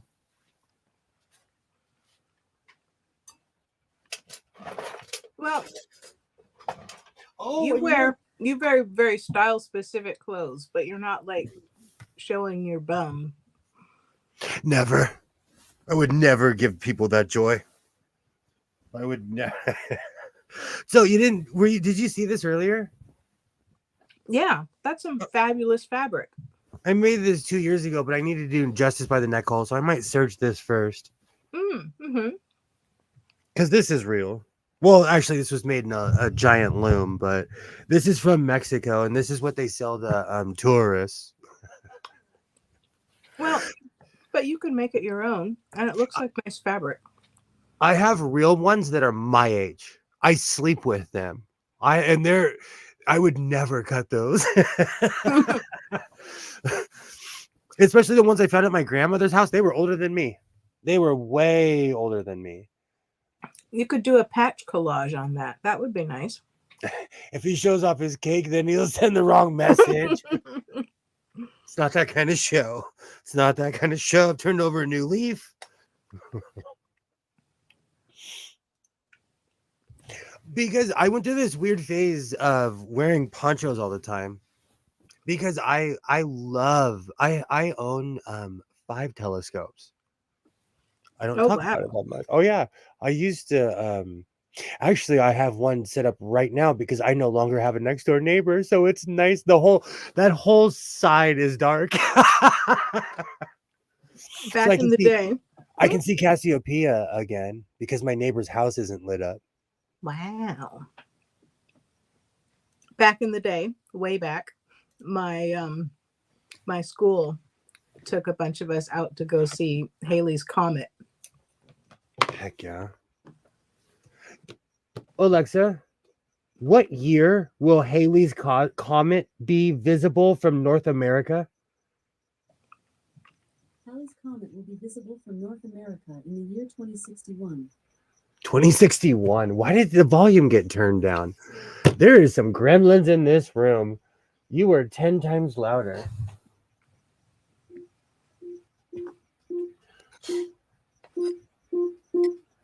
Alexa,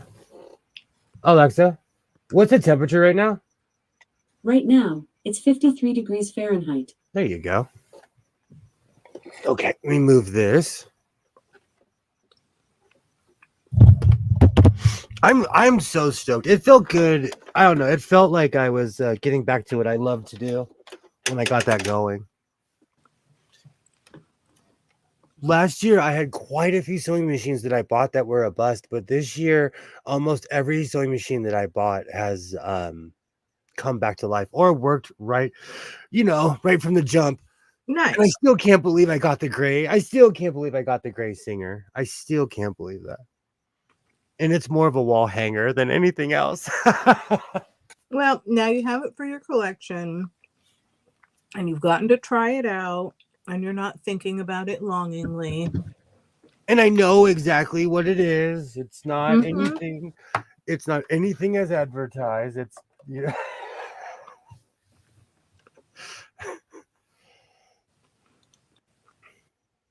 I didn't do anything sewing related today. Do you know some days I take days off on purpose. Where instead of coming in here, I go and like sit on the couch or I'll go in my backyard. Daylight, what?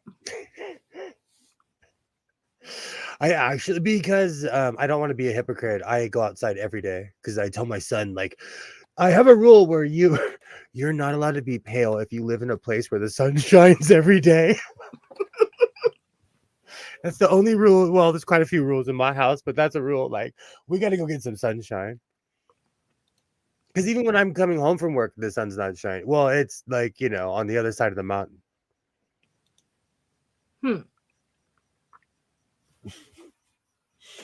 All right, let me thread this thing. I'll start serging in a second. But I like coming up here and talking and having a good time. It's not always about the where you're going. Sometimes it's about the journey.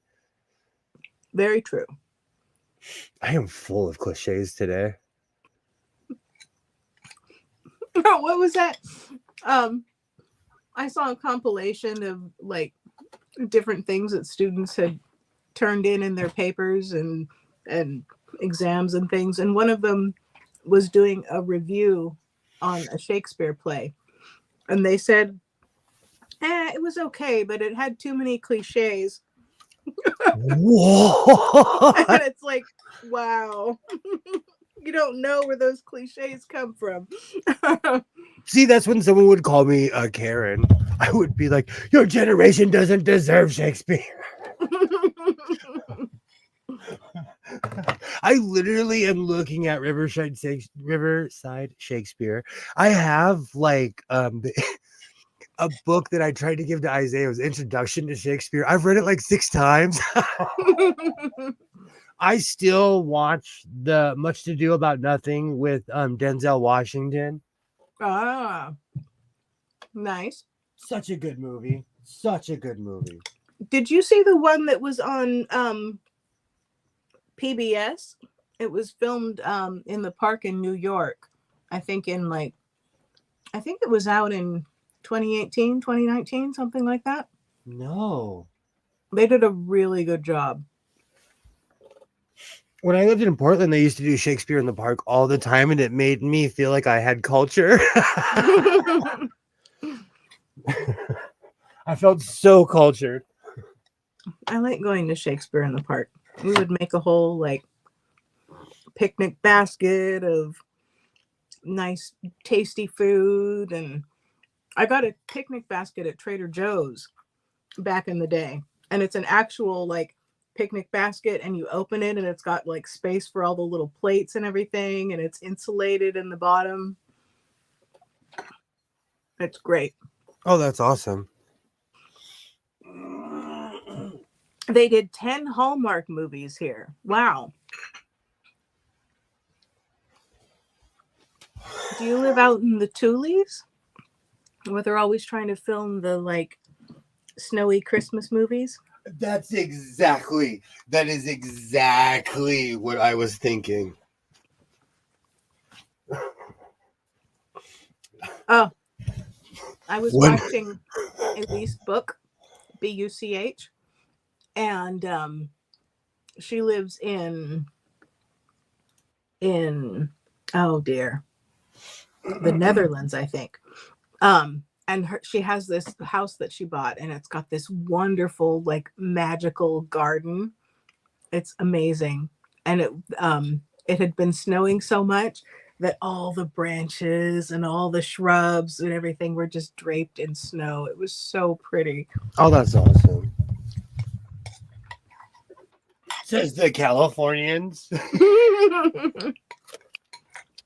Everybody else is like, I hate snow, and Joy is like, keep that white stuff over there. Well, I tell people that California has snow. We just sensibly keep it up in the mountains. We want snow, we go visit. Then we come back down the mountain where we don't have to deal with it on the daily. So true. That is so true. I know, because people look at me crazy when I say when I was younger, I was, I tried out snowboarding. I discovered really quickly that I'm not a snowboarder. Oh. But people are like, oh, you live in California. And I'm like, yeah, you just go to the mountain, go to the lodge, you go up the hill, and you snowboard down the hill. But you surf. How are you not a snowboarder? I don't like being locked in. Oh. It's a loss of control. When you're surfing, you could walk on your board like your Gidget. Especially a longboard. On a longboard, you really could be Gidget. You can go to the front, you can go to the back. On a snowboard, you're locked in. You're locked in. I just didn't like it. And then you're going like in the ocean, it's kind of soothing, you know. You're going like this. Snowboarding, you go up the hill and you go down the hill, and you go back up the hill and you go down the hill. Didn't like it. I didn't like it. That sounds magical, Alibaba. Surfing is much more it's much more freedom. Okay. Like it's you in the elements. All right, I'm gonna Until clean they up. try to drown you. Not like that kangaroo that's living rent free in my head now. Rent free. I'm scared of something that doesn't even live near me.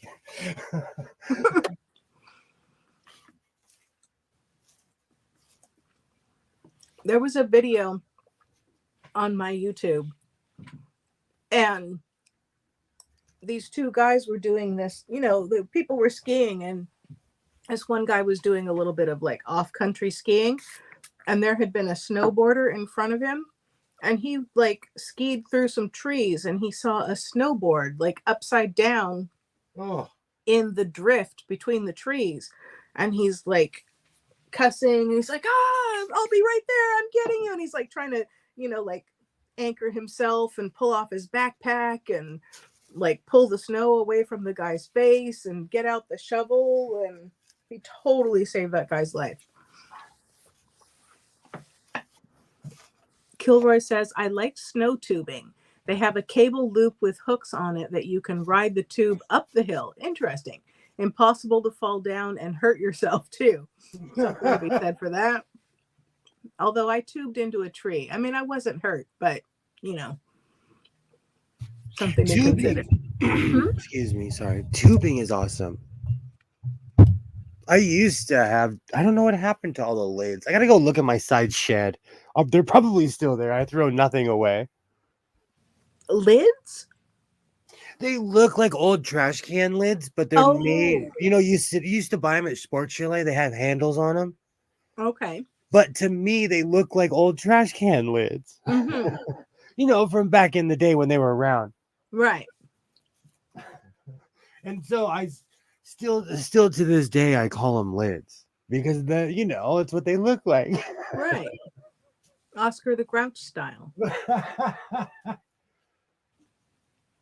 But when Isaiah was younger, especially there's like unincorporated, I won't say the mountain because it's right by my house, but there's unincorporated parts of it where you can pull off the road.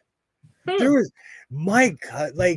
I was so much more brave when I was younger. There was a time I pulled over and I built a fire in the snow. Oh, wow. And no one said a word to us. They were waving at us like, hey, have a good time.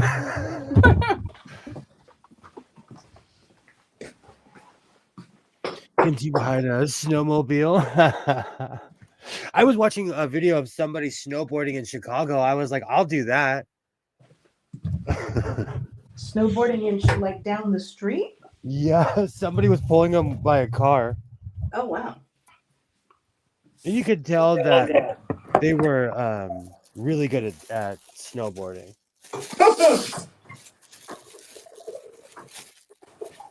And their friends weren't mean. They weren't pulling them at some crazy speed or anything. You could just tell, I like watching people have a genuine good time. Yeah. Where there's no punchline. It's just people having a good time. Yeah. Especially because I used to surf. And so I watch video. I'm like, you go. Wait till you hit 40 and you have a responsibility, guy. I watch a lot of surfing competitions. And they're all in their 20s.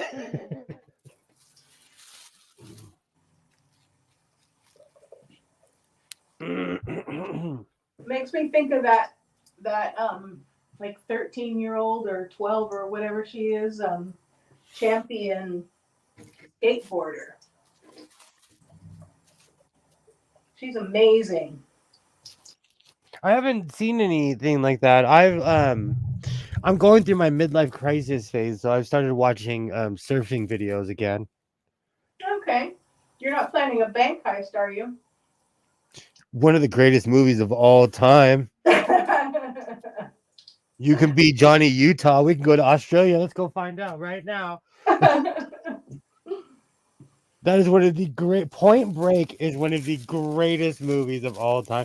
And you know what's funny? I have not seen the remake. Me neither. because lately I've been Amazoning movies and buying them, like the hard DVDs, because I'm old and I want DVDs.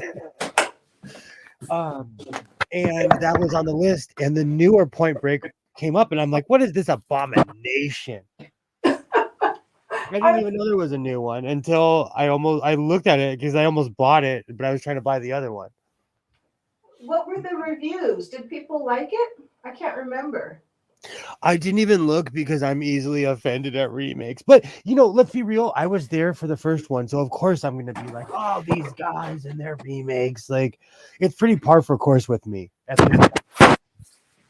I have not accepted my age, and so when something that I loved is already remade, and I didn't even know.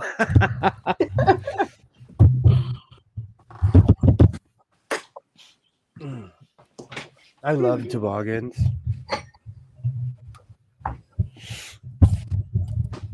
I haven't been to the snow in a long time.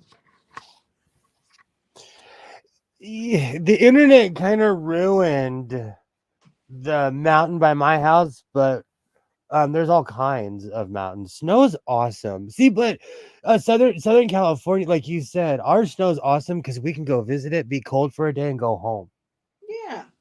It's I nice. have full snowboard gear and everything. It decorates the mountaintops, all of that. What more do you need? You can see it from my from the parking lot at one specific. There was one day I'm standing in the parking lot at Walmart after all the rains, and this is one in the middle of my town. I turn around and I'm like, I never knew how close the mountain was because it was covered in snow. Oh. But like how much do you look off in the horizon? You take your area like I think I just took my area for granted, Mm, I didn't yeah. realize how close I lived next to that mountain.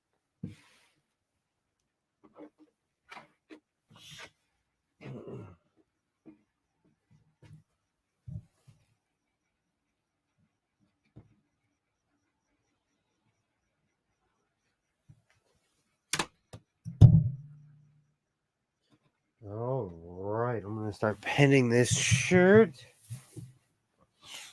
Are you making sure there's no spinach? Yes, I did that, and now I'm in the kitchen making a cup of coffee. I'm no joke when it comes to recall. I remember everything. I don't mind talking about it. I just hope nobody saw it. Are you kidding me? I have said and done so many embarrassing things on YouTube. I just chalk it up as life lessons. I have a Karen video. I have seen multiple people take my picture. I'm a meme somewhere, and I want to know. Or maybe they're just like, oh, this is the most LA cowboy in LA. Yeah, well, you wear it with confidence, so maybe they just really liked it. I doubt it.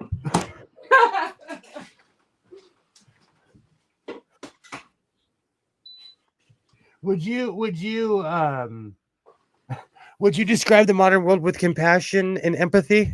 Is that how you describe the modern world? Sadly, I would not. I wish I could. Well, it's kind of both because I think that there is a big uptick, especially among certain crowds, for empathy and looking out for other people. But then, those are also the ones who freak out and cancel people, and then you have other people who are mad at the people who are trying to be nice to people. So I don't know. And then I take Vineland to cut through downtown, to cut through all of LA. I go through Hollywood. I make a right on Hollywood Boulevard, and every other person is making a TikTok video. Every time. It's the weirdest thing to me. I feel like I'm in an alternate timeline. Every time now, it doesn't matter what time of day, someone is filming on Hollywood Boulevard. But think of all the entertaining dancing videos you get to watch. That I do not partake in. Oh, you're so optimistic. That's why we need adult supervision here in the House of Zoing. We need your optimism. I've been accused of being optimistic before. Notice I said accused.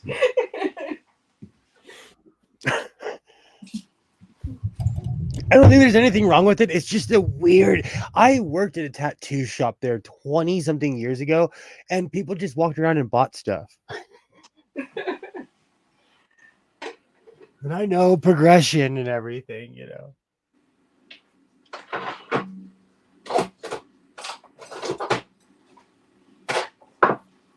And it's funny because that's one thing I like about LA is that there are certain streets that cut to downtown.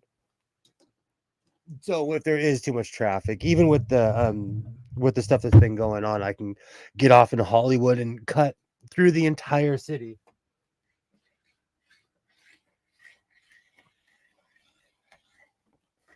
But it's cheating because I used to live there. And so I know all the janky side streets. Okay, I think this is ready to be surged.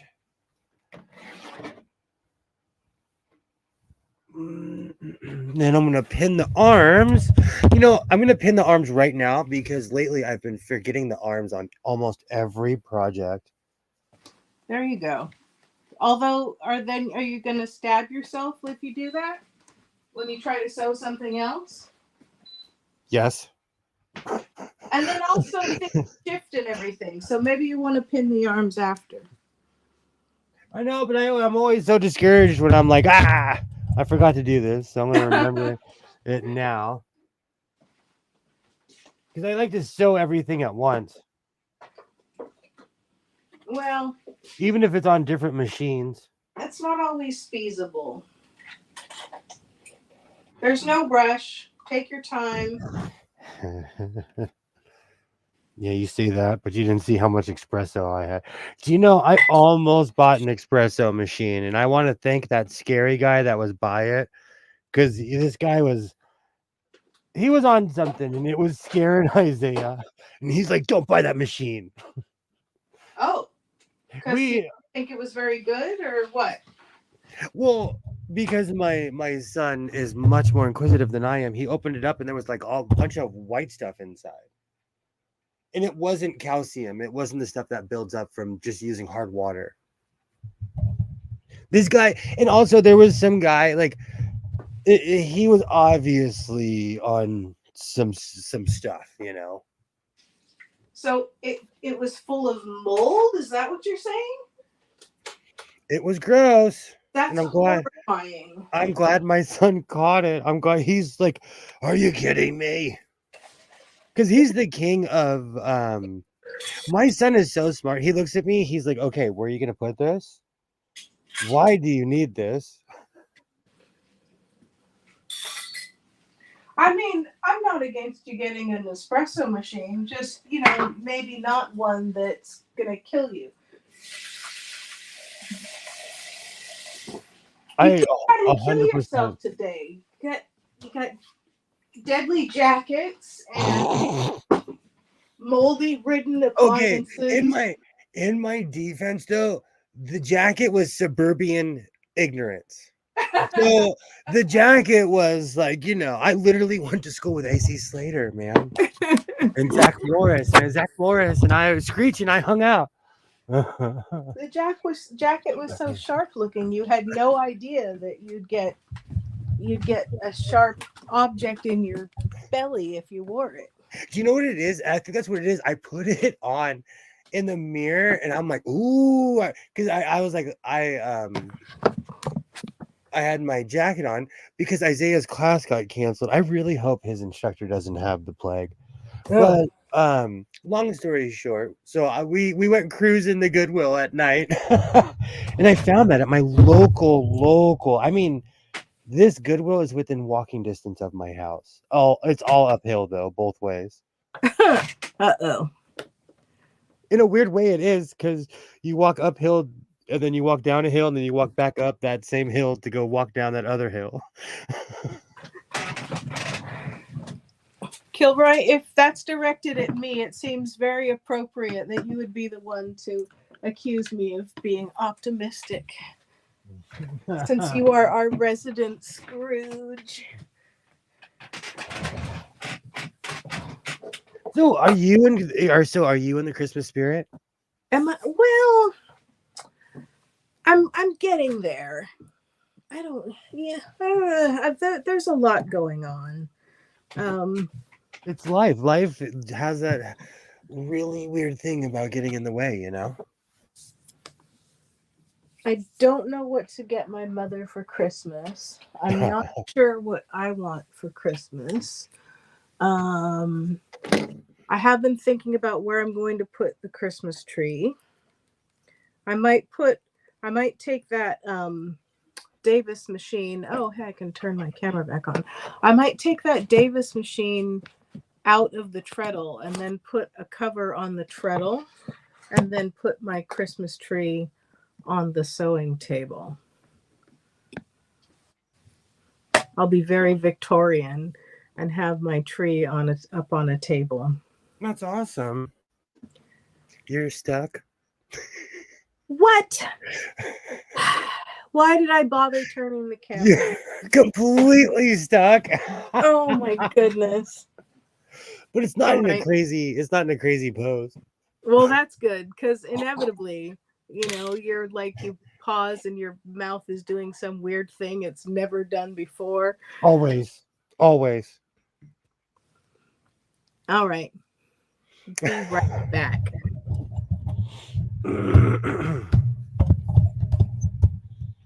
I don't know if I'm in the Christmas mood or not. I haven't even decided yet. You know why? It's because nothing's really changed around here. And even my neighbors who go overboard really haven't. Usually I have a neighbor that puts up all these displays. They just put up a row of lights. So maybe it's more environment, you know? Maybe me putting up my lights tomorrow will bring the Christmas cheer. I don't know. We'll find out. But I do it for the kid because he loves this time of year. So, you know.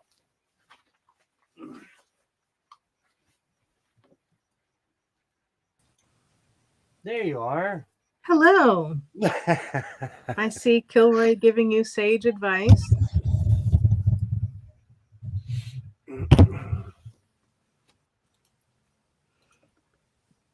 Oh, nice, Alibaba. What kind of Christmas cookies? Oh, you said the words. I'll be right back. I've been sitting here trying not to crave them, but you said the C word. I have a friend who is one day going to kill himself with Pfeffernusse. He buys up like all the packages he can get his hands on. And I mean, talk about being addicted to the white powder. Alibaba says, I'm not sure about any presents yet. Yeah, me neither. I don't know. The only thing that I have in my head is the thing I'm going to make for the Fluvog gift exchange. Only the post office has had my package in Virginia since the 30th. So I don't know. That's true, Alibaba. Ooh. I'm sorry to hear that, Kilroy.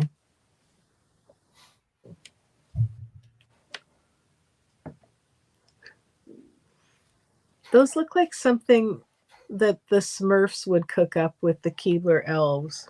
Smurfy. It's a collab. Everyone's doing it nowadays.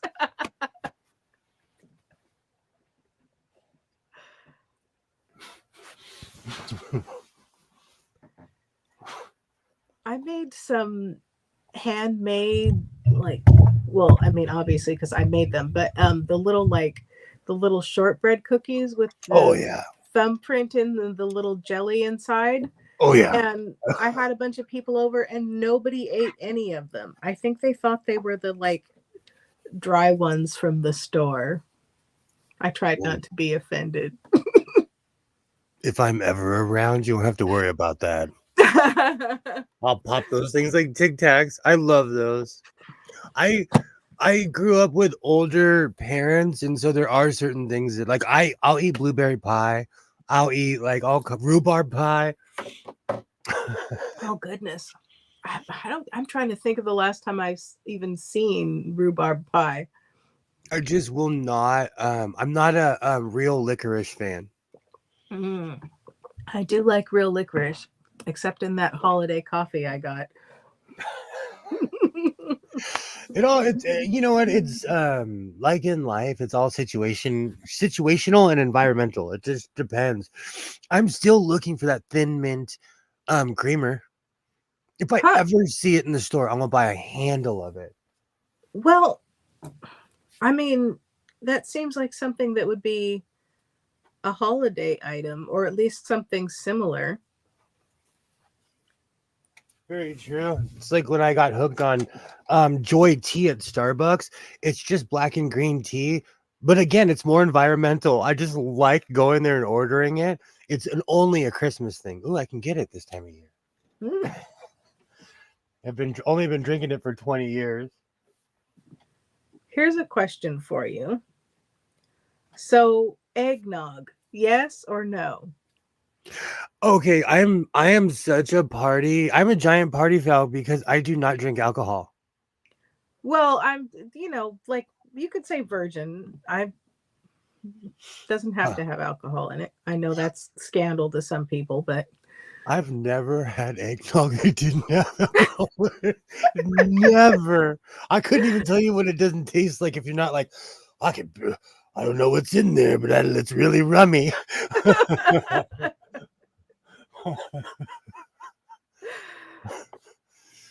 Don't know what's in it. oh, sorry. I was trying to pull my chat back up now that I put some juice in my phone.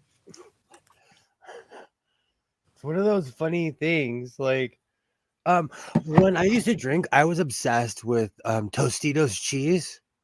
The stuff at the store. I was obsessed. Now I can't even stand the smell of it. And I haven't had a drink in a very long time. And I tried it. I was like, man, I haven't had this stuff in 10 years. Because if you think about it, I haven't had a sip in almost like 13 years. And so I tasted the Tostitos. I was like, nope, I still don't like it. Still did not like that stuff. I love eggnog. Although one thing I just do not understand is low-fat eggnog. Like, the whole point is that it's like this rich, creamy nectar from the Christmas gods. So low-fat? I'm like 1 that with part half of eggnog, 3 parts milk. Well, I'm sorry, Joy. I did not mean to insult you and your low-fat eggnog. My apologies. You're roboting again. Oh, dang it. Oh no, you're slowly coming back. You're Okay. kind of. No, you're not. Sort of. I should make a funny face so I can freeze that way. Oh, just like they used to tell you when you were a kid. Oh no. Alibaba says 1 part eggnog, 3 parts rum. Eggnog was one of those things because I grew up around real pirates. They would put so much rum in it. It was just rum, like it was hardcore. So I've never had it, and ever since I quit drinking, I can't stand this stuff. Kilroy says, I hate eggnog. I'm kind of surprised, Kilroy. And let's see. Oh, Alibaba made whipped shortbread. And sticking with the gender roles, apparently Smurfette made your cookies. I think we're caught up now. Oh, it's like literally a tradition for me to forget where I put my scissors. You need to make yourself a little hip holster for your scissors. I actually have a ton of old leather gun cases, but I don't know if I could wear those on YouTube. Well, maybe you should make a leather scissors holster. But they fit, the scissors fit in there perfectly. Oh, okay. And I have one in this drawer that I've been trying to refurbish for like, I bought it at the swap meet, and it just needs stitching, but it's leather stitching, so it needs the hardcore thread. I still haven't done it. But all the pieces are there. All the pieces have managed to stay there after all these years. That seems like something you would do of an evening while you're watching hockey. Yeah, because some of the holes you'd have to repunch too. But I have all the leather punch and everything. Mm-hmm. Alibaba says, I love mulled wine too. Kilroy says, never had mulled wine. Too late now. What is it? As a lame it's person. kind of like the spiced cider of the wine world. Oh, okay. You put a bunch of spices in it, and I was doing an old English class, old English literature, language and literature, mostly literature. But the professor one day, since it was grad school, brought in a bottle of mead so we could all try the mead while we're sitting there reading old English literature. Joy suggests that you put a sewing patch on the holder. I really like that idea because I have a few that were just novelty cases. They've never had a hooter in them, and they're really cool leather. Sounds good. I have a few. You could wear it to the fabric district. Oh no, You got the sewing patches. You got the holster with the scissors. You're gonna be eating your chili, watching Channel 5. You're gonna see me on the news. You know, I live in LA County. You can't even look. There's a difference between looking dangerous and walking around with a big iron on your hip. Such a good song. The tailor shears, and then the little loops would stick out, and people would see that it's scissors. With a big iron on his hip. Such a good song. No way. I'll play tough guy in this room all day long. There's no way I'm marching around LA with that strapped to my. No way. They do not joke around here.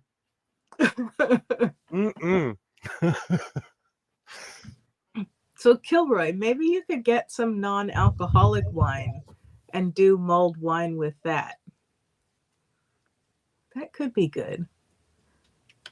Kilroy suggests that you walk around with a cult peacemaker, a misnomer if I've ever seen one. I actually have you seen my Confederate colt? I've shown it to you, haven't I? Yes. I have a real cowboy hooter. That thing is so heavy. It's like that thing's heavier than a modern day hammer. That thing is so heavy. Alibaba says, I do make mulled wine with non-alcoholic wine. Oh, wow. I knew someone that made their own beers. So, like, when I think of mead and mulled wine, it just, ugh. This person's an excellent brewer. It just was never my thing. And their beer was so strong. I would be like, what is in this stuff? I don't really like the taste of alcohol, so I didn't care for the mead, but other people seem to enjoy it.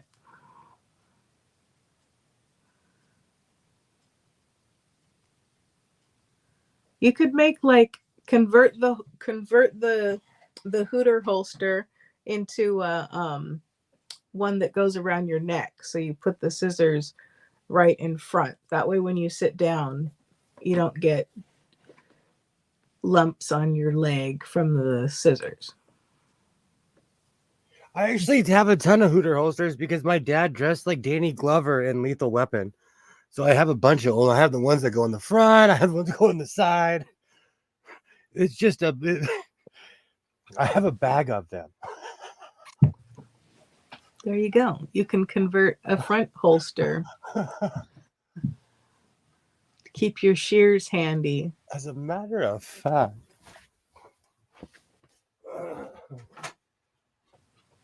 I have all like these are the back straps to one. Thought you were showing us a bra at first. I'm like, No, this is, what? this is literally the back strap. So I say. As you put it on your chest. Those are some little small bosoms. I saw an advertisement for a lingerie store, and it said, lingerie for the IBTC. And I'm like, the what? And I'm like, oh.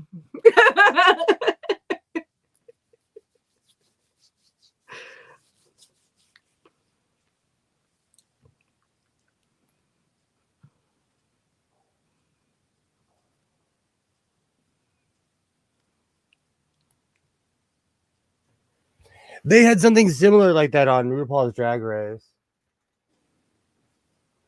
A holster or lingerie for the IBTC? They had a whole campaign about little booties matter. They had a whole campaign about it. It was a joke that people ran with because somebody was talking about themselves. I mean, I think that's reasonable. Just embrace the body you have. Shout out to La Reed on the My So-Called Life channel. I watch a lot of television, and you know what's really funny? I watch a lot of people. I watch people that review that show because they're talking about clothes, they're talking about seams, they're talking about missed seams, and I actually take a lot of notes from people because they do have a damning eye, and they really look at the way people make their clothes. Yeah, And they will tell you if your stuff is garbage. They'll tell you. So I like watching those shows, and they mainly talk about all the competition shows. So I'm familiar with all of these people. I can't help but feel that did you lose a thread off the back of your serger? What's that? Something fell off the back of your serger. Oh, this is the mouthpiece for my nebulizer. Oh, okay. I was wondering where that was.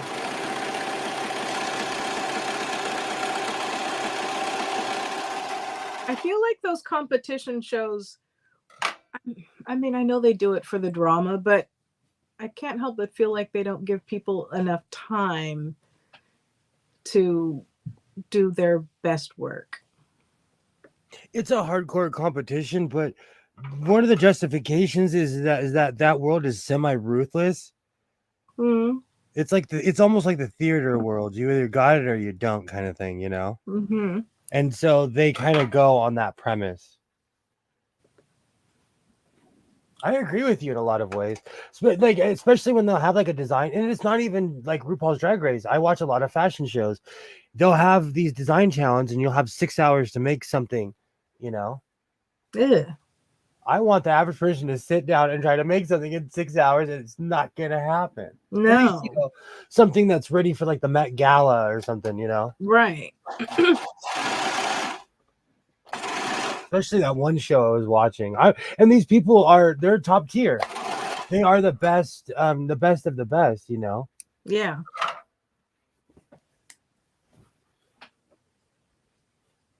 Alibaba stepped away, but before that, Alibaba said mead has a nice honey taste to it, I think. And then Kilroy said that your IBTC looked a little bit more like a unique thong. So for tiny bums. I wouldn't be in that club. But that's why, like, if you see me screenshot, I'm always watching these two people, but they are really into fashion, and then they also bring in people who know how to sew. Yeah. And so they'll even correct them and say, oh no, do you know how hard it is to make this or to do that? And it gives perspective, Yeah. Because just because you're on the team doesn't mean you know how the baseball bat was made. True. I think a lot of people don't realize how much time sewing takes.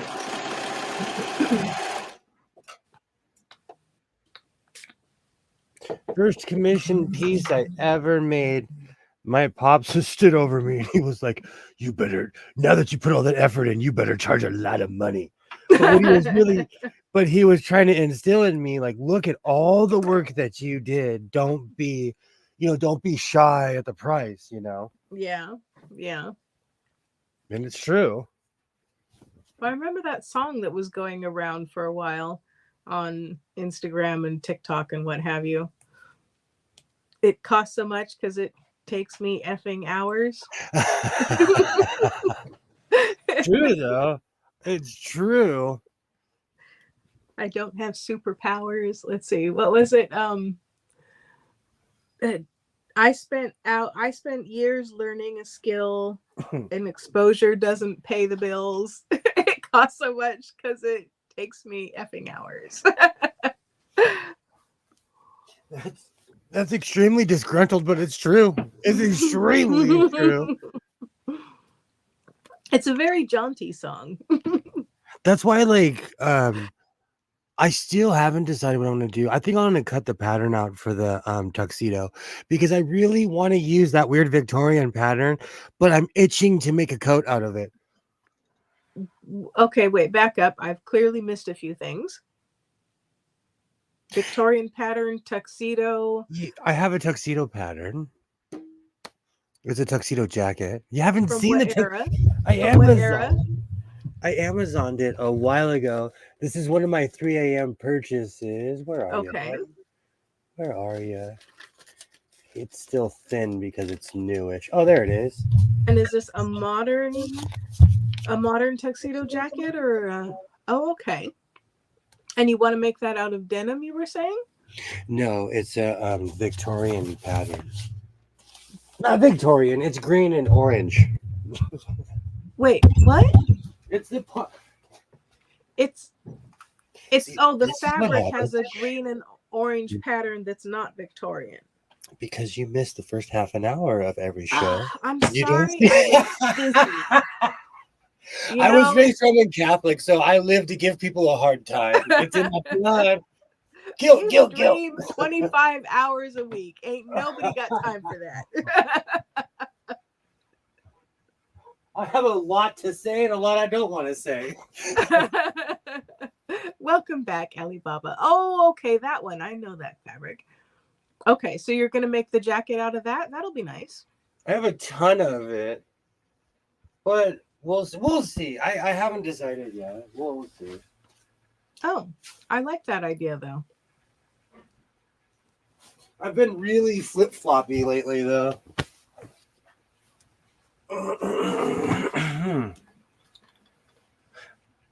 Or, I don't know. No, I need to not jump because I really want to make something out of that particular pattern.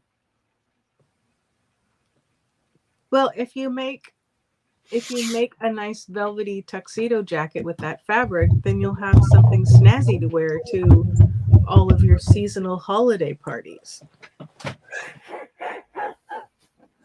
My seasonal holiday parties are extremely awkward, but well catered, so everyone shows up. Well catered. Yay. I'm headed to bed. Have a great week, Butterfly. I'll be back at it on Saturday as well. It is. I hope you have a great weekend. I hope everything is well for you. Great to see you, Butterfly. Snuggle the puppy. Absolutely.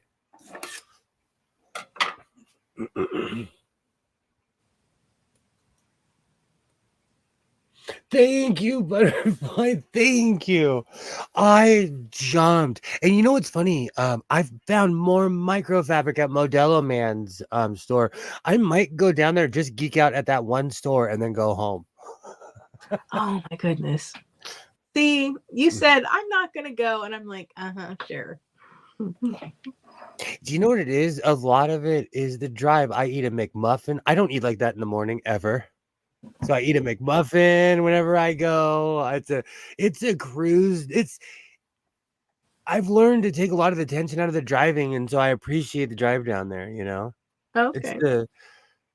and then I come all the way on North Main Street, so I drive through the entire industrial side of downtown Los Angeles.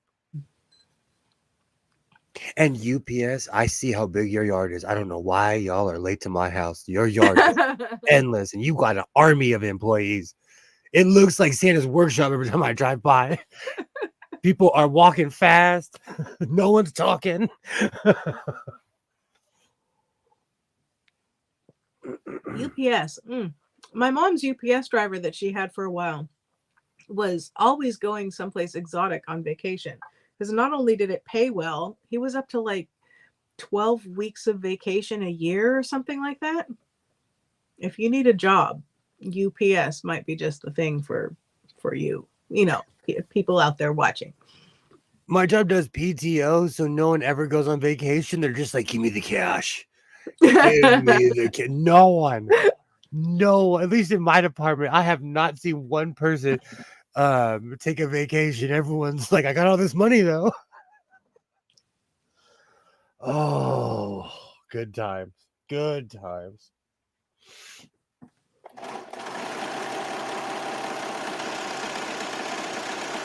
Because you can take the PTO and go to Vegas on the weekend because we don't work on the weekends. True. Well, not everybody works on the weekends.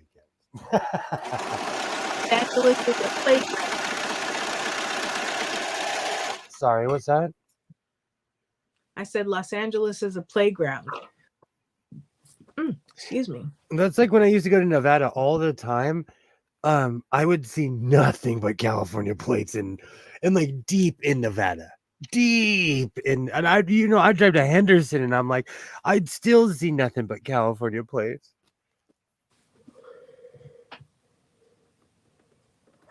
Excuse me. Now I have old country songs stuck in my head. A few. All right.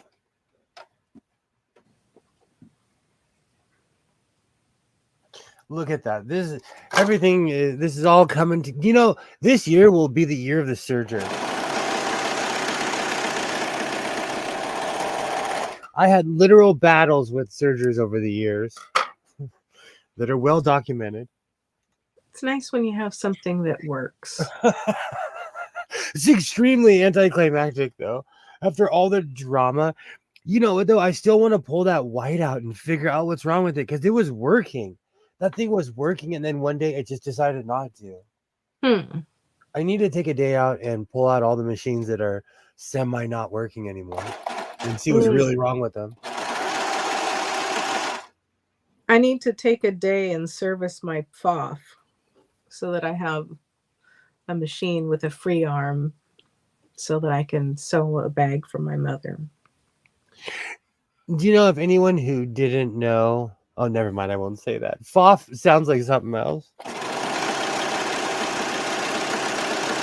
Sounds like what? Ooh, and for the record, you did not get your FOF in California, did you? I did. Oh, you did? Yep. How come I cannot find a FOF anywhere? Wait, did I get it? I mean, I'm trying to remember where. Is that the one you got in Arizona? I mean, I did get a FOF in Arizona. Oh my gosh. But not the one that I'm talking about cleaning. See, but that's proof that I listen. Men listen. See? I heard what you said. Alibaba says, I only have 2 non-working machines. I have a shipyard. Matter of fact, there's a toolbox like right here. It's a full roll away. Underneath it is a Kenmore that I started using for spare parts. And then there's like parts of Surgers under there. It's sad. Like it's so sad under there because it's just mixed matched pieces now. Well, I mean, if they're put to good use and it gets something else up and running. I have harvested almost everything. Yeah. almost everything off of that machine. Oh yeah, and I've used modern Kenmore parts and older machines to get them going. That was back before I got, all fancy and sewing all the time. Started making. Do you know this year's everything I made in 2023 is gonna be awesome? Because last year, I made a lot of stuff, so I combined 2021 and 2022, and it still wasn't that much.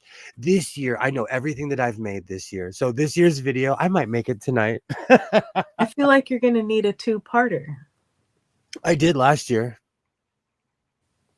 I just never made it because I forgot that because I did all the shirts, but I forgot between 2021 and 2022, I made like 15 pairs of shorts, pants, hammer pants. I went crazy, So this year's everything I made in 2023 is going to be awesome. What do you think about Vlogmas? Do you think that's too much? I might do it next year. I need a whole year to plan for that. I think that there are people who are engaging and enjoyable to watch, and so if they want to post every day, and then why not? If they've got something to say or something to show or something to do, I don't have a problem with it. I don't know that I personally would ever do it because I don't think that I could keep up that pace. But I love what Joy said. Very true. I listen to everything everyone says. I remember everything. Bob was like, what? Oh, good time. Oh. People, they start in the first of the month and they go every day until Christmas. I watched Rowan last year, and I also, who else did I watch? Claire, who sews things. I still am subscribed to both of them, but Claire, who sews things, she's an ice skater, and she reminds me a lot of myself because she puts some of the parts of her skating in there, in her videos. She started making. I'm so loyal. She started making doll clothes, and I didn't unsubscribe. Oh goodness. When people go super niche, sometimes they go in a direction that you're not in. True. So when she's not talking about sewing, I just don't watch the video. It's not a big deal. Yeah.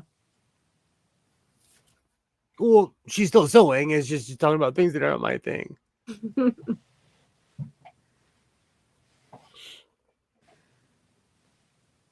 I like the German Christmas markets too. Ooh. All right. So move the table. One day I will go to Germany and enjoy some German Christmas markets. Have you ever been to the Dickens Fair? No. Where is it? It's in San Francisco at Cow Palace, and it runs from Thanksgiving through December or something like that. And it's set up kind of like the streets of Victorian London, and everyone dresses up in Victorian clothes, and you walk around at the little shops. And no, that sounds awesome. I would go to something like that. It's like the Renaissance Fair, but for Victorian times. I've never been to the Dickens Fair. I've seen videos on it, though. That's so funny. You said it's in San Francisco? Yeah. I mean, they have them other places, but there's a big one in San Francisco. The reason I say that is because I used to go there all the time. I told you, it was my dream to live there, and even 25 years ago, I couldn't afford to live there. I tried to move there again 19 years ago. I couldn't afford to live there. As the years went on, there was less and less that I could afford to live there, But in retrospect, I'm glad I didn't move there. Because I'm not a San Francisco Giants fan. I'm a hardcore Dodger fan. Kidding. I'm kidding. I'm like, and This place, if where I live is unsustainably expensive, San Francisco is in the stratosphere. True. It's because we thought we needed to jam all the tech companies in the same place. We should have put some in Detroit where there were 20 bazillion houses going spare and all kinds of people who needed adjacent jobs. A YouTuber that I love and respect, I won't say his name, but he recently purchased, he now owns a 2-bedroom condo that he paid the same price for that's the value of my house. And he lives in San he moved a little bit out of the city. Mm-hmm. Where he can see the other side of the city, and he paid a lot of money just to live in a 2-bedroom apartment. That's crazy to me. Yeah. That's San Francisco prices. That's in the stratosphere. At least a million will get you a backyard. I have a side yard to hide stuff.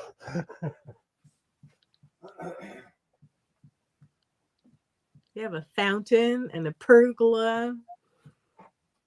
Oh, it's beautiful. When the weather is nice, I go out there and hang out, and I found all my SG1 books. So I'm ready. And then so I have a beef with Amazon. I want hardback books, but they don't always offer the hardback book. They do. You just have to select it in the thing. Okay, I'm gonna need you to hold my hand because I want to order the Legacy series, and I was like, "What is this?" And Isaiah was like, "Can I help you?" And I was like, "No." Yeah, you just have to select it. And it's hard too, because sometimes, like, if you're on your phone or your tablet or something, then they're like, "Oh, you want the Kindle version, surely," and you have to go and select the right one. I've narrowed my Amazon account to where it's only on one device because I don't want someone to be able to walk up and like order an RV.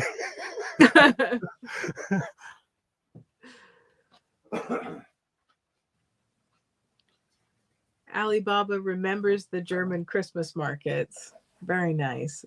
And says, I have never been to Dickens Fair. I have seen videos on it, though.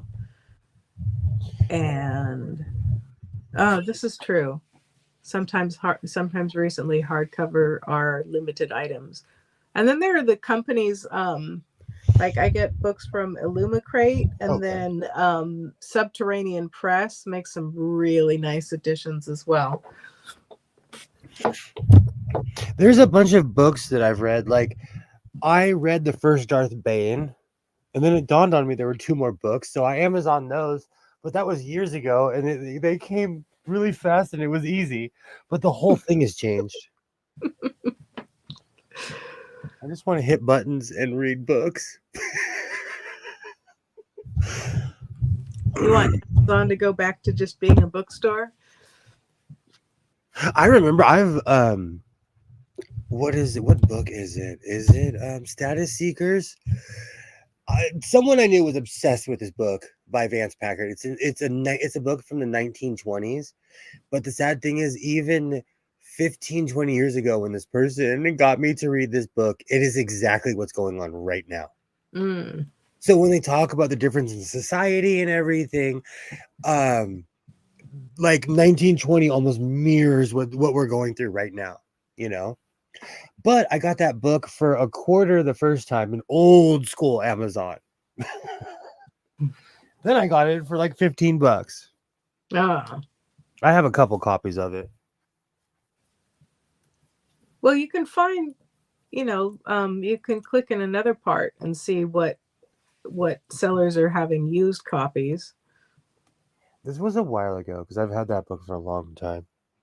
I'm tactile. Like, when I lived in Hollywood, I would go to their borders, but that was the yuppiest, like, I think it was the environment too, because I could still smell the coffee shop and all the pretentiousness in the air. I miss that. I'm a parent now, so I'm not that cool anymore. I remember when Barnes and Noble was pushing out all the little booksellers, all the little indie bookshops. I used to go hang out at the one, whatchamacallit? What's that one? At the Grove. They had an amazing one at the Grove. I would get lost in that place. I remember back in the day, at Universal City Walk, the Upstart Crow was a neat bookshop, but then Yes. then it changed. You would, man, I know you are so LA. I know that place. I know exactly. The second you said that, I can visualize it in my mind. Like the original, I still have the original City Walk in my head. Because every time I go there, it changes, Mm. But I still have like the original. I saw Star Trek First Contact there. I saw Backdraft. I had a family member that used to work for Universal, so Oh, okay. I have memories from when that place first opened. The Dodger store is still there. That's the only thing that I think has not moved. Do you ever go to Vroman's in Pasadena? No, I have a very yuppie wing of my family that lives in Pasadena, and I avoid that place. You should go to Vroman's. It's wonderful. Pasadena reminds me of super rich, stuffy people. Oh, but it's got all that fab LA architecture. They do. And great food too. Mm-hmm.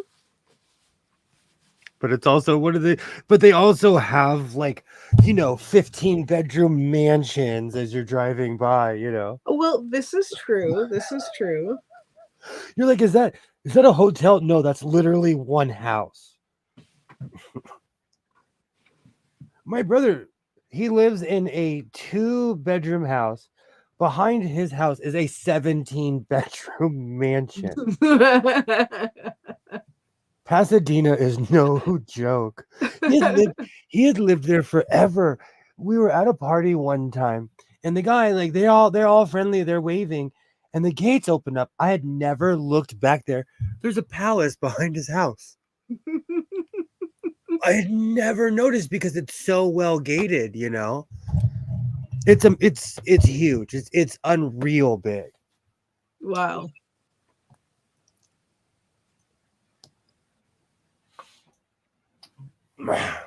Pasadena is so deceptive that way.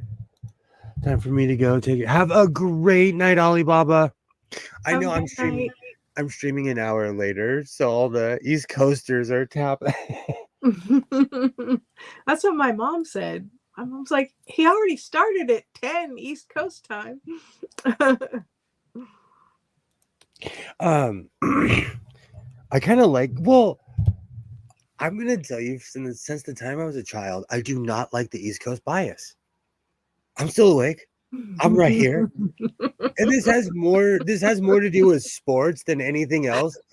But like my entire life, there's always been, in America, of course, because American exceptionalism, but like there has always been an East Coast bias. All the people on the West Coast are still awake. We drink coffee too.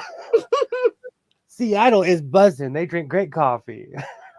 My mom started working with a new company, and they decided to have a training because she didn't know what the ins and outs were for some of their software, and then there were some other people who needed training too. And my mom is not a morning person, and they scheduled this meeting at 7 a.m. Oof. And my mom's like, it's at 7 a.m. And the lady's response was, well, it's 10 East Coast time. Like, Mom, I'm not in East Coast. That's why I feel bad when like I wake up and I see that like when people comment on my stuff, I'm like, oh man, they commented 5 hours ago. Like, I'm from the West Coast. We were asleep while you guys. If you think about it, like it's the strangest thing. At like 3 o'clock, when people are going to bed on the West Coast, people are getting up on the East Coast. You know, Probably not the same people who would be staying up till 3 a.m. it's very true. I am a night owl Me too. who drinks extremely strong coffee. I was all proud that I was able to get that video out last night, though. Like, I'm gonna start making. You know what's funny? I'm trying to make shorter videos, and that was just as long as all my other videos. Even when I I'm talking haven't. about. Oh, and also since I left a little Easter egg in there for you, but I'll say it out loud. Oh, I did a tutorial of how to thread my brother machine, and it was less than a minute. Time me, and I talk slow too. okay. I talk turtle slow. A little Easter egg for my friend over there. So whose video is that? And I'm not trying to be mean, but that was like that was molasses. It was. But, Waternay that had person me just wants to. Waternay had me watch a tutorial of a human being who was the embodiment of a sloth turtle or whatever slow insert your slow whatever there. It Well, was excruciating. it was. But, I admire that this person is so informed and so friendly and I subscribed. sharing information. And yeah. I subscribed because I like saying hurry up. I mean, it's not anything you want to watch if you're in a hurry. But if you want like thorough, in-depth information from a friendly, knowledgeable guy, that's the one to watch. Can't talk turtles slow here in the east in this summer. It's too hot and humid. In the winter you'll freeze your tongue. I saw this thing. They were walking up to people randomly in Manhattan, and they were saying, "What do you think about Californians?" And everything they said hurt my feelings. And then this one guy walked up, and he was like, "People in California talk slow," and I was like, "So what? We just have more of a drawn out twain. It's just a little bit of a difference. It's not like I see it in my videos. I take a little bit more time in my draw." I mean, we don't speak as slowly as some of the places down south, so That is true. There was a reality show I used to watch, and this young man, his name was Sean, and he would talk like this. And anytime his face would pop up, I'd be like, I don't have time for this. And I would skip past his entire segment. Oh And he was actually a fashion designer. He was actually a really cool guy, but I couldn't take his drawl. And it's not even about the southern accent. It's just that if you talk slower than I do, I'm gonna run out the room. I'm gonna do push-ups in the hallway and come back. I'm not gonna know what to do when I have to do an in-person conference, when I have to sit in a room with teachers for more than 45 minutes. I take smoke breaks. I literally put the stop screen on and I'm like, oh, I love IEPs. Oh, I love IEPs. I don't know what I'm going to do when I have to be face to face with these people. no. I'm giggling because I'm remembering that scene from Zootopia. I love that movie. I'm so glad that Isaiah was of that age. I loved that movie. I saw it. I didn't need a kid. Like, forget that. I'm going to see this myself. You know what's so funny? When a long time ago I dated a woman who was from Norway, and this is back in the Red Box days. When you go to you get the DVDs at the Red Box. Mm-hmm. She looks at me and she's like, I looked at her, I said, really? She's like, I want to watch this movie. I had never heard of it. And do you know what movie it was? Huh. Frozen. I can hear the song right now. I can hear the song. I remember the first time I watched it, I was like, I looked at her right when I heard Let It Go. I looked at her. I was like, really? We are grown. Like we were old. Like, but it's a banger. That song's awesome. I was rocking out to the song. Oh, people love that song. I am not one of them. The cold doesn't bother me anyway. That's me. I'm there. We were old watching that movie. Where's that cutoff? Because they say that Doctor Who is for kids, but there's a whole Crazy. Yeah. Well, recently they were saying that because they've received a bunch of hatred. And so they're saying like but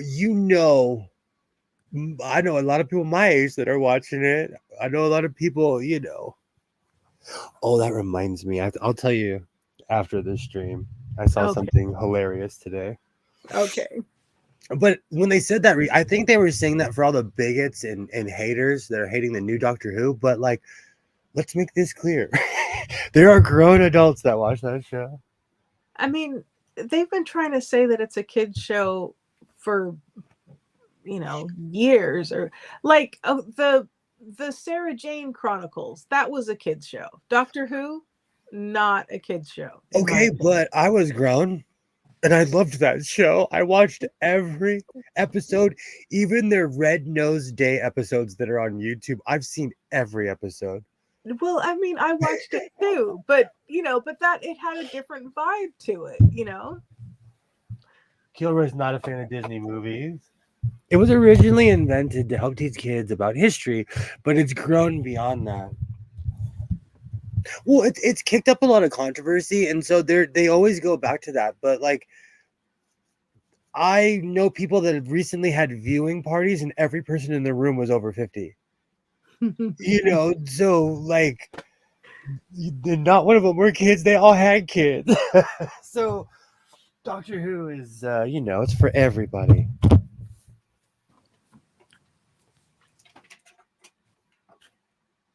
If you want something to watch, like, to get people hooked, then they say start with Blink, and then people are hooked, and then you can go back to the first episode of the relaunch. I'm hardcore. I have VHSs of the first and second Doctor. Nice. I'm hardcore. And at Comic-Con, that was the year I saw Mark Hamill by himself. I took the saddest picture. I have to find that. I think he was just having an off year. He was just sitting there. And like, I think he was more mad that people were there to see Richard Dean Anderson. But anyways, I took a picture of Mark Hamill, but I have a original TARDIS. It's supposed to be a bobblehead, but it's a TARDIS. Huh. And they got it in San Diego. All right. And a bunch of free comics that are worth a bunch, but like, I'm never going to sell them. I'm just going to keep them forever, Do you remember that show? What was it with John Eric Hexum and Mino Palouse, I think, or Paluche, however you say it? The history one with his manual broke, or he lost it, so he had the kid who was all knowledgeable about history, and they would run around, and what's his name would get into romantic adventures, and they would keep trying to save history. Not Sherman and his pet human. No. Land Before Time? No. I'll look it up, because the name of it is escaping me. Please tell me that you watched The Land Before Time. Yes, I have seen The Land Before. No, I'm thinking of something else. There was a television show. Oh, I can't. Was it Journey to the Center of the Earth? I can't remember that. I don't know. But the one I'm talking about is Voyagers. No, I have not seen that. Oh, it was 80s delight. I liked it back then, but I haven't seen it in a while, so who knows? That's like that Ernest Borgnine movie in space. I didn't think I'd like it, and I loved it. It was a Disney movie. It was the one Ernest Borgnine movie I'd never seen. And it was super cheesy by today's standards, but I loved it. The Plague Did you reminded me watch? of... Oh, sorry, go ahead. Did you watch Timeless? No! Oh, that was good. It had two seasons, and it did like wrap things up, so you can watch it without it, ending on a cliffhanger or something. Those do bother me. But Timeless was good. I liked it. Oh, now you're reminding me. There was a show that was on the Sci-Fi Channel that got finished on Netflix. I can't remember the name, but it had like Tony Amendola and people from Stargate in it. And it was about a cop who had to go back in time to like stop this one event. I loved that show. I can't remember the name of it now though. But that's back when Netflix was awesome. That sounds intriguing. When you think of it, let me know. Oh, I can't. It was an old Netflix show. It was such an awesome show. And I guarantee if I told you what it was, you'd probably have watched it because it was on the Sci-Fi Channel. I used to really, really like the Sci-Fi Channel back when they showed sci-fi.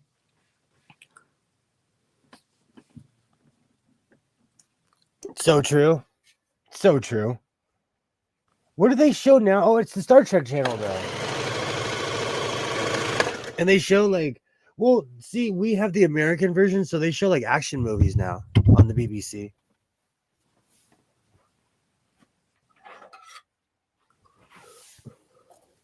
And I guarantee you, because it's Christmas, they're going to be showing all kinds of like love movies and stuff. Oh, goodness. Yeah. BBC trying to get us to feel things.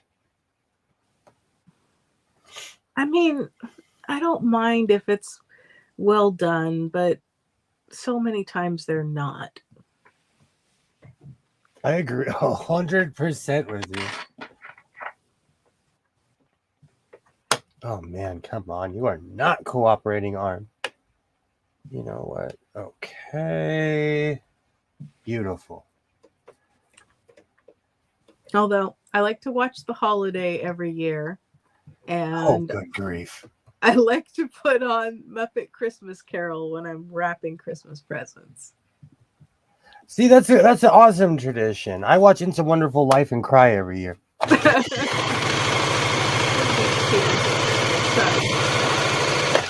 George Bailey is the meat like that. There is such a lesson in that movie. There is such a lesson in that movie. To all my explorer friends, there is such a message in that movie. Are you a It's a Wonderful Life fan at all? Hated it. Hated it. Oh, we need to bring that back.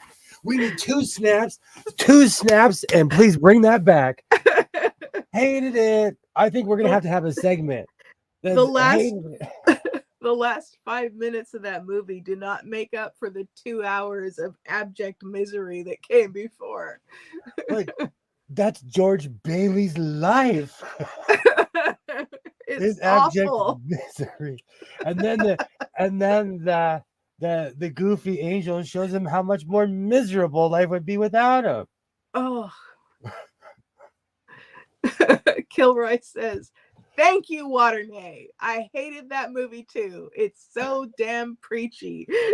I love that movie. I love that movie.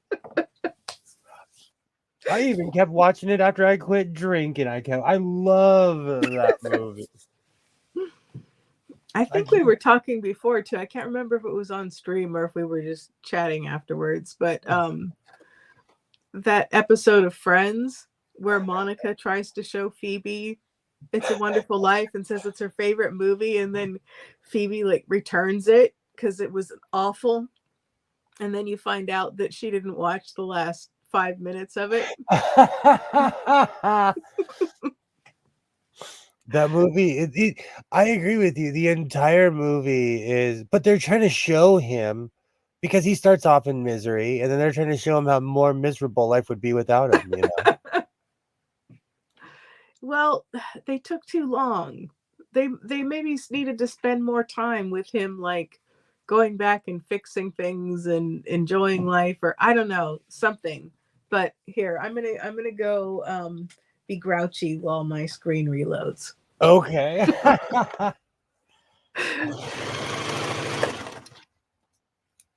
I did not know that, Kilroy. You're not a fan of It's a Wonderful Life. You're not alone. There's not too many people that like it. I grew up where it was kind of a tradition, and I carried that tradition as the years went on. It's more of like something to cry off of once a year.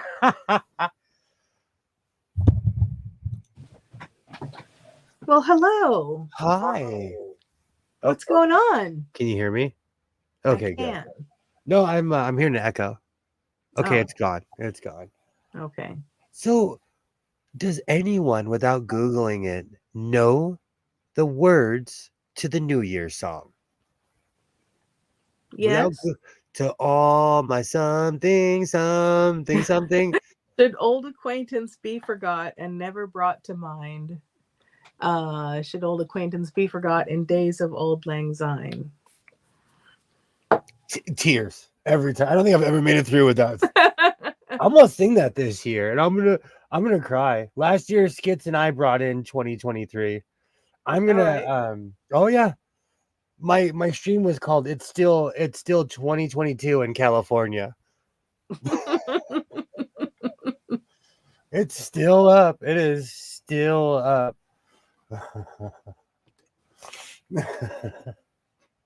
I need to plug my little footstool in. It's chilly. I have that song stuck in my head now because it's in the movie. In It's a Wonderful Life? Yeah, at the very end.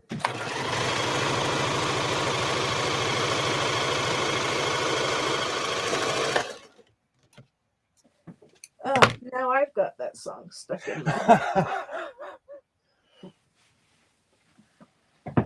I always talk about how I grew up in an older family, so they would sing that. Like my grandparents, they knew the words.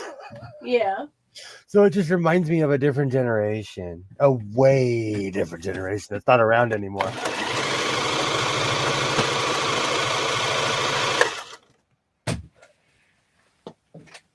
I'm gonna have to Google that. That's how I learned the Ferengi rules of acquisition. From Google or from I got- Old Lang Syne? From Google. I got bored at work and printed it out. Oh, they made a book of it. And then when I was watching, I would write new ones that they mentioned in the back. Although I don't think I got them all. When robocalling was huge, when they'd call my phone all the time, I would be like, rule of acquisition, blah blah blah. They'd hang up on me every time because I would not stop until they hung up. I still have a copy in my work clipboard. That's how I know there's real Trekkies. You should get the book. Oh, there's an actual book? Yeah, that's what I was saying. I'll grab it. Oh. I just printed it out on a printer at my job. Where the people in the office were probably like, what is this guy printing out? And why is it sending it here?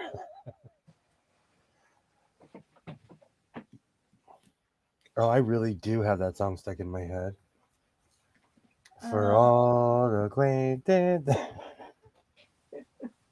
It's not even that time of year yet. So I shouldn't keep the gangster jacket, or I should cover it, huh?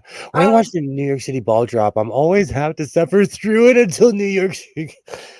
I love the New York song. That's so funny. I'm not a New York fan, but I love that song. Start spreading the news. I think it's Ghostbusters that made me love that song.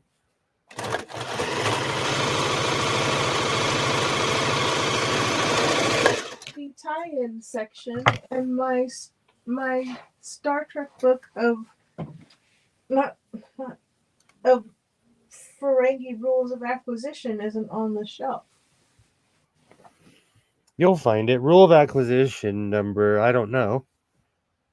You will find that book. I've been rewatching DS9, so I have all that stuff fresh in my head right now because it's my new go-to again. Because I should rewatch that. it's not this. It's just intelligent, but it's at a certain pace where I can walk around and I am always doing something. So it's just something intelligent in the background. Okay, I think my seams are okay. Oh, nope. Is there a gap? No gaps. No gaps. This is not a mall. Oh, found a gap.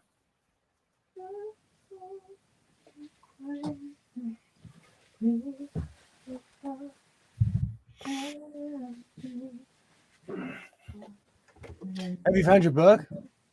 No, I'll have to show you. It's not on the shelf where it's supposed to be. I mean, I'm very organized. I have a whole section, and they're alphabetical and the whole bit. So I don't know why it's not there. Somebody just gave me shit for using "It Is What It Is." This was a very light discussion, nothing serious. What the actual F? Do you know what's funny? I have a patch that says that. I wear a patch that says "It Is What It Is" on my cowboy jacket. Why were they so freaked out by it? They would not like me. That's like one of my early morning jackets too, because it's not vulgar.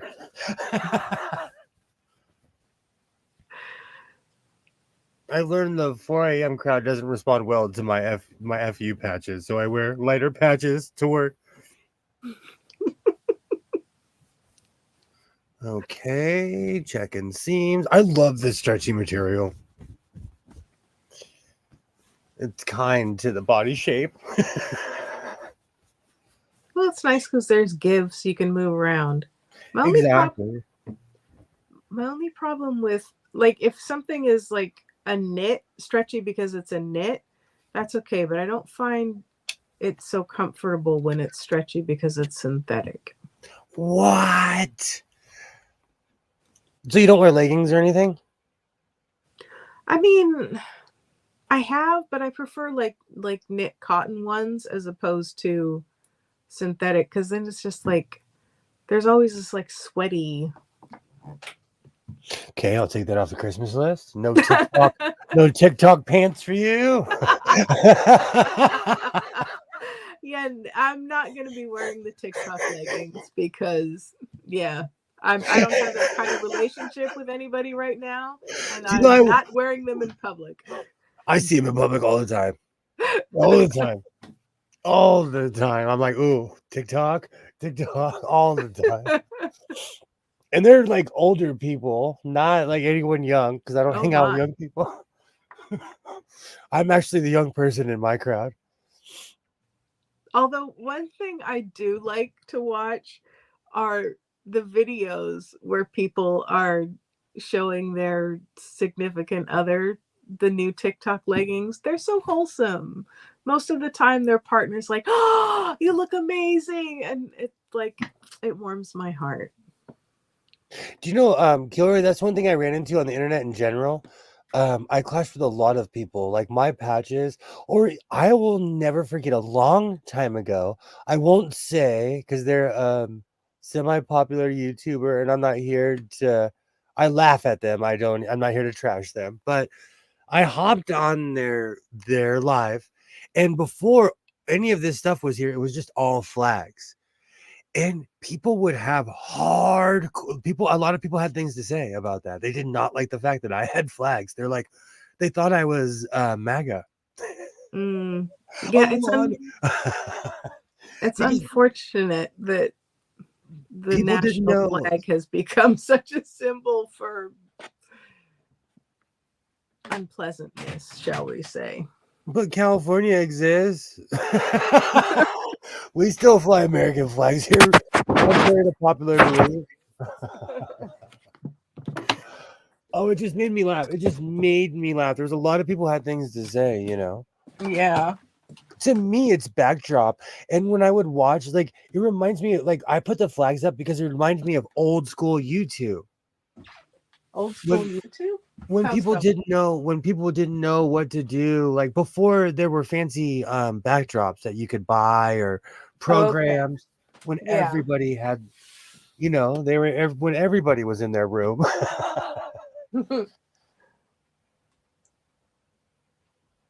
I don't like the debate me bro crowd. Like, I don't understand why people are so challenged by other people.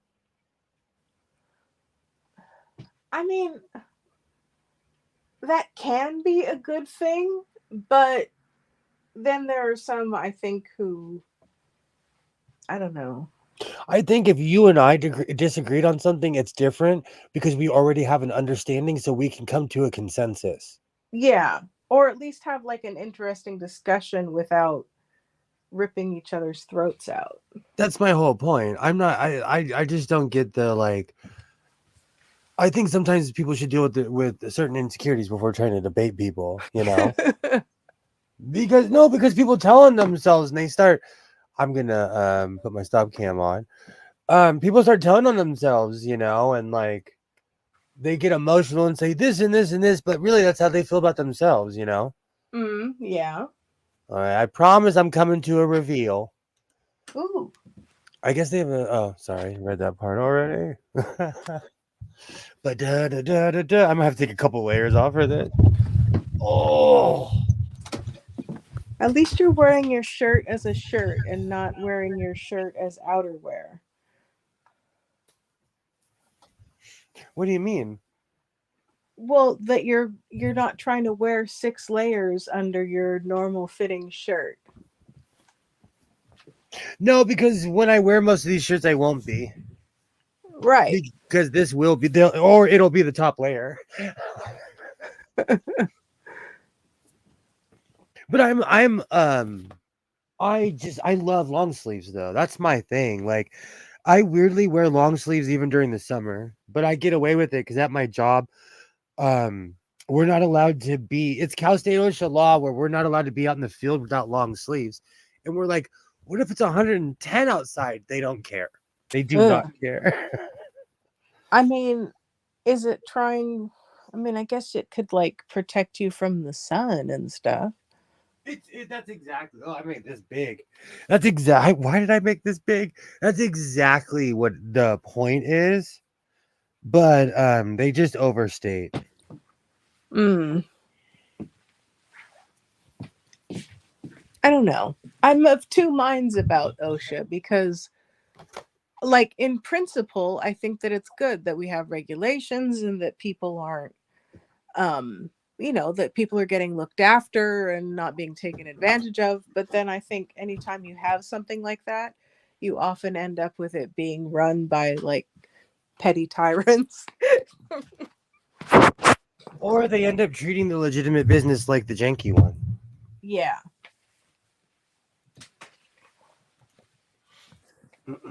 I didn't get a good look at that fabric earlier. I had seen the other one that you were talking about that I was confused about, but I haven't seen this one. Oh, this is bright. I will shine in the dark with this one. Whew. That's why I pulled my orange sherbet pimp coat out because they go together like peas and carrots. There you go. You have the light shade and then the richer shade with the accent. I'm all about layering. I just love this particular pattern and the way it looks. I really made the arms. I don't know what I'm doing with the arms. Look at that. Well, did you hem them yet? No. By the time you hem the arms and the shirt, I think you'll get better proportions. I didn't even cut it this long last time, but I love how it looks though.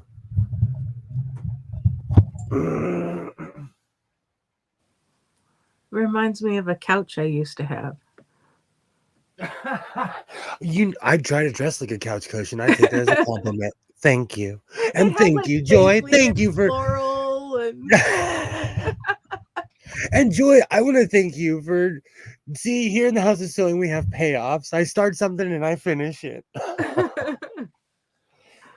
Man, what I made in 2023 is gonna be lit because there's a ton of stuff that like I've made a ton of stuff this year.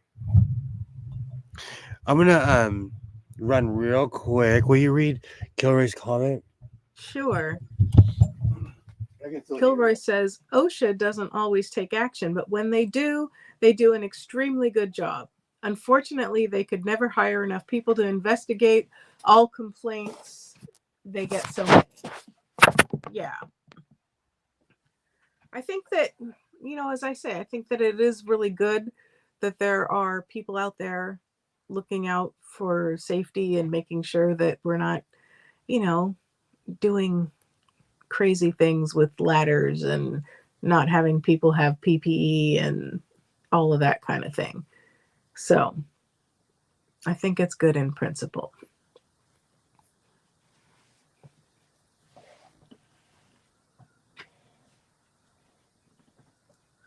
There's a contractor guy I know of, and he would get so mad because if they would have like a cord stretched out for their power tool and then OSHA would come by, they would like chop the end off the cord because it was, draped somewhere it wasn't supposed to be.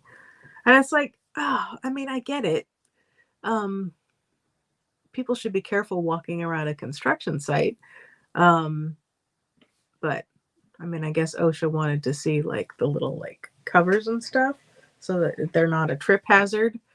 But to then go and they would charge like $1,000 fine or something for having your cord someplace it wasn't supposed to be. Not good, but then also good to not be tripping people.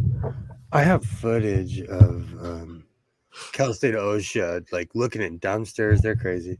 No, you don't finish it. You have a pile of unfinished things, I believe. Okay. So my master plan was to have a stream to finish it all. That might be my Soapalooza to end 2023 is let's finish all the projects I started in 2023. A lot of it's just hemming and cuffing, really. Yeah. Says But King well, like this one, you Procrastinator. didn't put the neck on, you didn't hem the sleeves, you didn't hem I'm the a pirate bottom. though. Maybe I don't want a neck on it. Maybe you don't. Maybe I want to be tough and paisley at the same time. That's your prerogative. I do what I oh let me get the dance. I do what I want to do. These kids don't know. These kids don't know.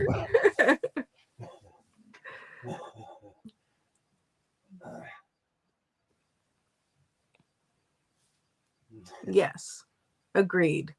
Because when you think of what equipment used to be back in the day, whew, Okay, that part I agree with, but what happens is like okay, here in the state of California, we get because we're always building, we have a ton of laws against contractors because people come here, start contracts, take the money and move out of state.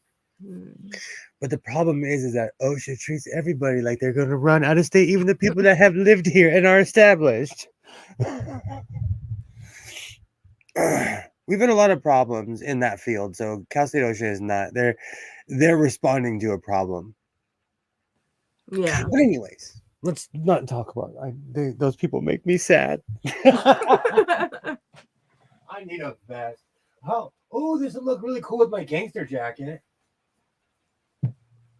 You're gonna put that thing again? Put You're that not thing on laughing. I again? didn't even hear. You didn't even chuckle on that one. They I'm giggle. just trying to keep you alive to next week.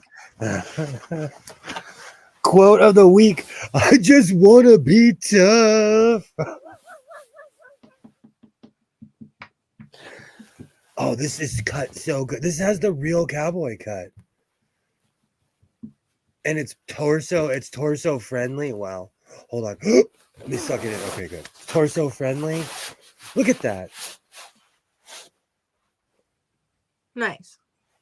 Now sew some patches on it. I could easily. Easily. I think it's because it's my color. I don't want to cover it up because it's black and white. Because that's my combo is black and white. I mean, you could put black and white patches on it. Very true. Oh, I like this shirt. Where's my vest? No one's impressed with my gangster jacket. Yikes. Well, the jacket, sure. I'm just trying to keep you alive. Call me OSHA. I bring bad news, but it's for your own good. No, you're Sosha. I think we just invented something right now. And we could wear Mike Sosha jerseys because he played for the Dodgers in the 80s. He was a coach for the Angels for, 20-something years. I work for Cal State Sosha. Those seams, you didn't finish that shirt, sure. You did not finish that shirt, sir. I inverted that one. Patent pending. Excuse me? Sosha. I like that. What do you think you're doing with those pins? Did you pivot at the corner or did you just curve around it like a pirate? Now that says Ginger, but I don't think it is. What? You know, if you were a soul cop, you know. Sorry. I used to watch a lot of Nancy Zeman. Okay, I grabbed it. And Nancy Zeman, they would sell Ginger everything. She was sponsored by Ginger. Mm, Do you remember Nancy Zeman? a little bit. I know who she is. I obsessively watched PBS as a kid. Ginger stuff is nice. It feels nice. Look at that color.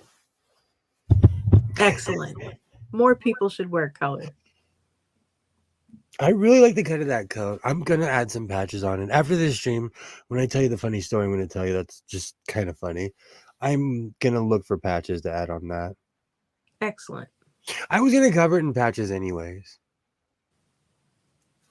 You could do just like 1 or 2 discrete patches. No, I mean, okay, that came out wrong. What I meant was like it has good fit and the lines of it are clean and like part of the appeal is the clean shape to it. And so if you wanted to do just like a couple patches, that would be a good place to do a couple patches on something. See, Joy knows about Nancy Zeman. Nancy Zeman sold more Foffs than Foff ever did. That's why in the Northeast you can find a Foff because she was in that area. I do a lot of shopping around, like, but I don't know. One day I will trust the Goodwill site and have them mail me a sewing machine, but I've heard nothing but horror stories. Well, sometimes it's been really good, and then sometimes it's been carnage. Here's my newest beef. I want to order a 64-ounce coffee cup. And the reviews say that it comes to your house broken 43% of the time. But the 57% who have the cups are smiling with their cup that's the size of their face. I want a 64-ounce mug, but isn't that the one you were saying that the handle breaks off? Yeah, because it can't. It's 2 liters. Yeah, that's 2 full liters in a freaking mug. I need 2 liters of coffee. No, you don't. I know. I came into this stream like rah because I thought Isaiah was going to be going to his class. The teacher was still sick, so after dinner, I'm drinking cups of coffee. You know. Half a gallon coffee cup would scare me. I'd be scared of the handle breaking when it's full. That was like the number. See, the number one complaint was that it arrives broken. It's because they don't package the box properly, and it's a big, giant cup with a handle that's like, and my hand's huge, and the guy was bigger than me who was holding it. I just have a small mug and keep the coffee pot right next to me. I actually went through 3 coffee pots in this room and discovered that I end up drinking 10 times more coffee when it's in the sewing room. And then I had the Keurig in here, but the Keurig wasn't strong enough for me. It was not strong enough. I found really strong coffee to put in it, but it just wasn't. It's not for somebody who drinks coffee all day long, like I do. It's cool. Like I'll get shots of espresso and put it in there, you know. I want my 64-ounce mug. I'm pretty sure there's like an amount of coffee, like of caffeine, that's actually like deadly. Well, and I do, and like the funny thing is, I cannot combine like for the amount of coffee that I drink. At the end of the day, I can't drink tea because it'll make me physically ill because of the amount of caffeine that's in the tea. So Mm. in the morning, if I'm gonna drink tea, I'll say I'm gonna drink tea all day today because I can't like drink them together. And keep my mug on a mug warmer. And I know we've already had that. It kind of reminds me, so I shouldn't buy a bobbin winder. They're the same thing to me. Mug warmer, bobbin winder, cool invention. You could get just an insulated cup. If I showed you the unreal collection of coffee cups that I have issues. I actually have coffee cup issues. I have towers in my kitchen, and on the left tower there is just a graveyard of all my old coffee cups. And I mean, like from the mossy oak ones, 8-ounce, 12-ounce, the freebies that I get at expos. Because they love giving those little teardrop ones out now at expos. And I'm like, thank you for the free stuff. Thank you. Thank you. I'm still the king of swag in that sense. I just reorganized my coffee cups over the weekend or this week, whatever, recently. I guess it was last week. Whatever. But I have a whole cabinet with glass doors and glass shelves. Awesome. It has lights in it, but I haven't plugged those in yet because I didn't get the countertops for my kitchen.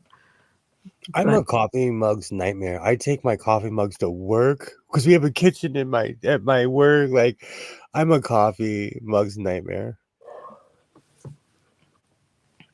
And that's a reason why I didn't buy this cup is because I told you I had this coveted San Francisco cup that I bought in San Francisco like a tourist. I loved that stupid thing, and it was huge. It was a novelty item. I drink out of it all the time, and one day the handle broke, and I was like sitting there holding the handle, like, "Don't cry over coffee. oh Do no. not cry." Like, I still back used on my San Francisco cup. I used to have the Starbucks City mugs Oh yeah. from a few places. Those were nice and big. But when I was going through my mugs, I ended up giving them to a friend who had a little bit of a collection. So I might have a few of those later on still. I still use an Aladdin Stanley thermos, one of the wow. old school made in Tennessee ones. Wow. That's like my mom still has a Pizza Hut cooler Oh goodness. from back in the day when Pizza Hut was giving out coolers. I Still to this forgot day. about those. Wow. She won't give it to Wow. me. She won't because I'm like, can I have that? And she's like, no. And I'm like, it's just sitting there. And she's like, it better not leave with you. We recently had that conversation. That's awesome. And in this house, I have an Amco cooler. Wow. Double A. Beep, beep. MCO. Which is, if you think about it, a car place giving out coolers was not a good idea, but it was a different time back then, Had to replace the lid on the cup that screws onto the top, but the rest of it is beat up and dented and still chugging along. Nice. You have to be careful. I had a coffee maker that I took straight from my grandma's house. I don't know what I was thinking. I plugged it in right here. I made coffee out of it, and the glass broke because it was from the 70s. And I had it in here in like 2017, and I was using it like it was brand new still. Oh, but usually the glass on those is like I think I have the good kind, like the good Pyrex and stuff. Joy said, I need a clean mug every time. Dishwasher, whole top shelf is mugs. Same. And glasses. Oh. This room truly is a TARDIS. This room Nice. truly is a TARDIS. But this is from my grandma. She always claimed my grandmother, every year at Christmas, she never had a coffee maker. So every year a family member would buy her a coffee maker. I have coffee makers from the 60s up. From the 60s up. But the second I made coffee in this thing, it broke. Well, maybe that so was mad. your wonky electricity. It does. See, you could see the crack. I want to cry. Oh, this thing's a museum piece. Dial-a-brew. I made coffee in this one time. Kilroy is commenting about thermal shock. So what was your coffee method? I put coffee and hot water in here and sit here and watched it crack. Literally on this desk. Because I like having coffee makers near my sewing machines because I'm eccentric. I'm wondering if it was too hot because of your electricity, or like it brewed the coffee into the carafe and then the carafe broke. Did you have water on the plate? That can make them crack. That, like, honestly, I was probably the first person to turn it on in 30, 40 years. My grandmother, like, she had a solid 15, 16 still in the box. They're in my storage unit, every single one of them. Because before Seinfeld coined the term, my grandmother was a regifter. She was the original. Like, if she would, but she thought about it. Like, if my uncle gave something, she'd give it to my mom because she knew my mom wasn't a squealer.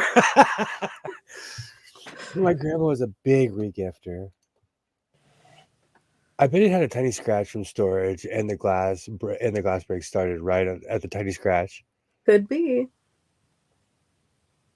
That was years ago, and I pulled it out like right when I started YouTubing, like years and years ago, because I loved. First off, it was 2020, and like everybody was streaming because we were all home all the time, so I was hopping on streams all the time because we were all anxiety filled and bored. So I always had a coffee maker here. But now it's just a museum piece. And it shines up so well because that's that's like real. It's not It cheap is very made. stylish. Maybe you could get a replacement carafe. Because really it's it's funny you would say that because it's one of the things, like, if I find one that's this size at the Goodwill, but I have yet to find one that's this size, because this is really the coffee maker. Mm-hmm. You know, I just need something that's gonna be able to fit on there. Well, you might be able to find a replacement on eBay or something like that. If I typed in Norelco Dial-a-brew. Mm-hmm. See, Joy and I are the same ilk. It's on my list of items that I look for all the time. I actually have a list of things that I look for when I go like hardcore thrifting. That and that weird nuclear glass that everybody's so hardcore about. But I've never found any. I'm like, I'm ready. I have my light ready. I've never found it before. I'm surprised you haven't. I've probably walked past it before I knew what it was, because I've been thrifting basically my entire life. Because when I was in my down and out, like in my 20s, people would always tell me, they're like, "You're so well dressed." Man, I'd go to Goodwill, get a 3-piece suit, just take the jacket off, wear the vest and the pants, you know. Take the attachment with you and try to see if it fits into other carafes. That's not a bad idea. I'm still gonna take a Friday off and just drive east and find thrift stores out in the middle of nowhere. I have yet to go to like Palmdale or anything like that. But that's a conversation for a different day. All right, we came, we saw, we made clothes. Victory. My poncho was not a victory, but we ended up dressing like a cowboy. I wear button-up shirts for the practicality. It's a side effect that they make me look snappy. It's so weird. I actually have issues about that because I don't wear collars anymore. So I have collar issues. It's so weird. Like for someone who wears a vest all the time, I wear t-shirts every day. Every day. So I feel weird when I wear shirts with collars on them. I'm not a big fan of collars because I've got, I think, such a short neck. And then also button spread. They just they don't close properly. All right. Well, I will be back at it on Saturday night with harrowing tales of whatever adventure, whatever muck I fall into. Lately, quite a few people have been watching these streams after. I appreciate every single one of you, and I thank you. Hello. And to future me, I love you, and you're beautiful. And to everyone else, I want to thank you for watching. You guys are absolutely awesome. I'll be back at it on Saturday. I've been really post happy lately, so I'll be continuing to post. I love my community tab. I love post making videos. So I'm always out there. And not just Commander, but if any of you guys need me, I'm on Twitter. I'm out there. So, if you need me, I'm here. And especially to you, Commander, I hope you're if you watch the end of this, you're in our thoughts. Definitely in our thoughts. So I'll be back at it on Saturday. Joy, thank you so much. And Kilroy, I dress just like you. I think Kilroy and I dress very much alike because I wear button-up shirts all the time. You guys are awesome. I'll be back at night. Have a good night. Don't get That's why you are that's why you are number one. You are the truth teller here in the House of Sewing. Thank you so much, Joy. I'll be back at it on Saturday. I'll see you guys on Saturday night. Until then, reinforce your seams, be yourself, and I will definitely see you next time. Bye.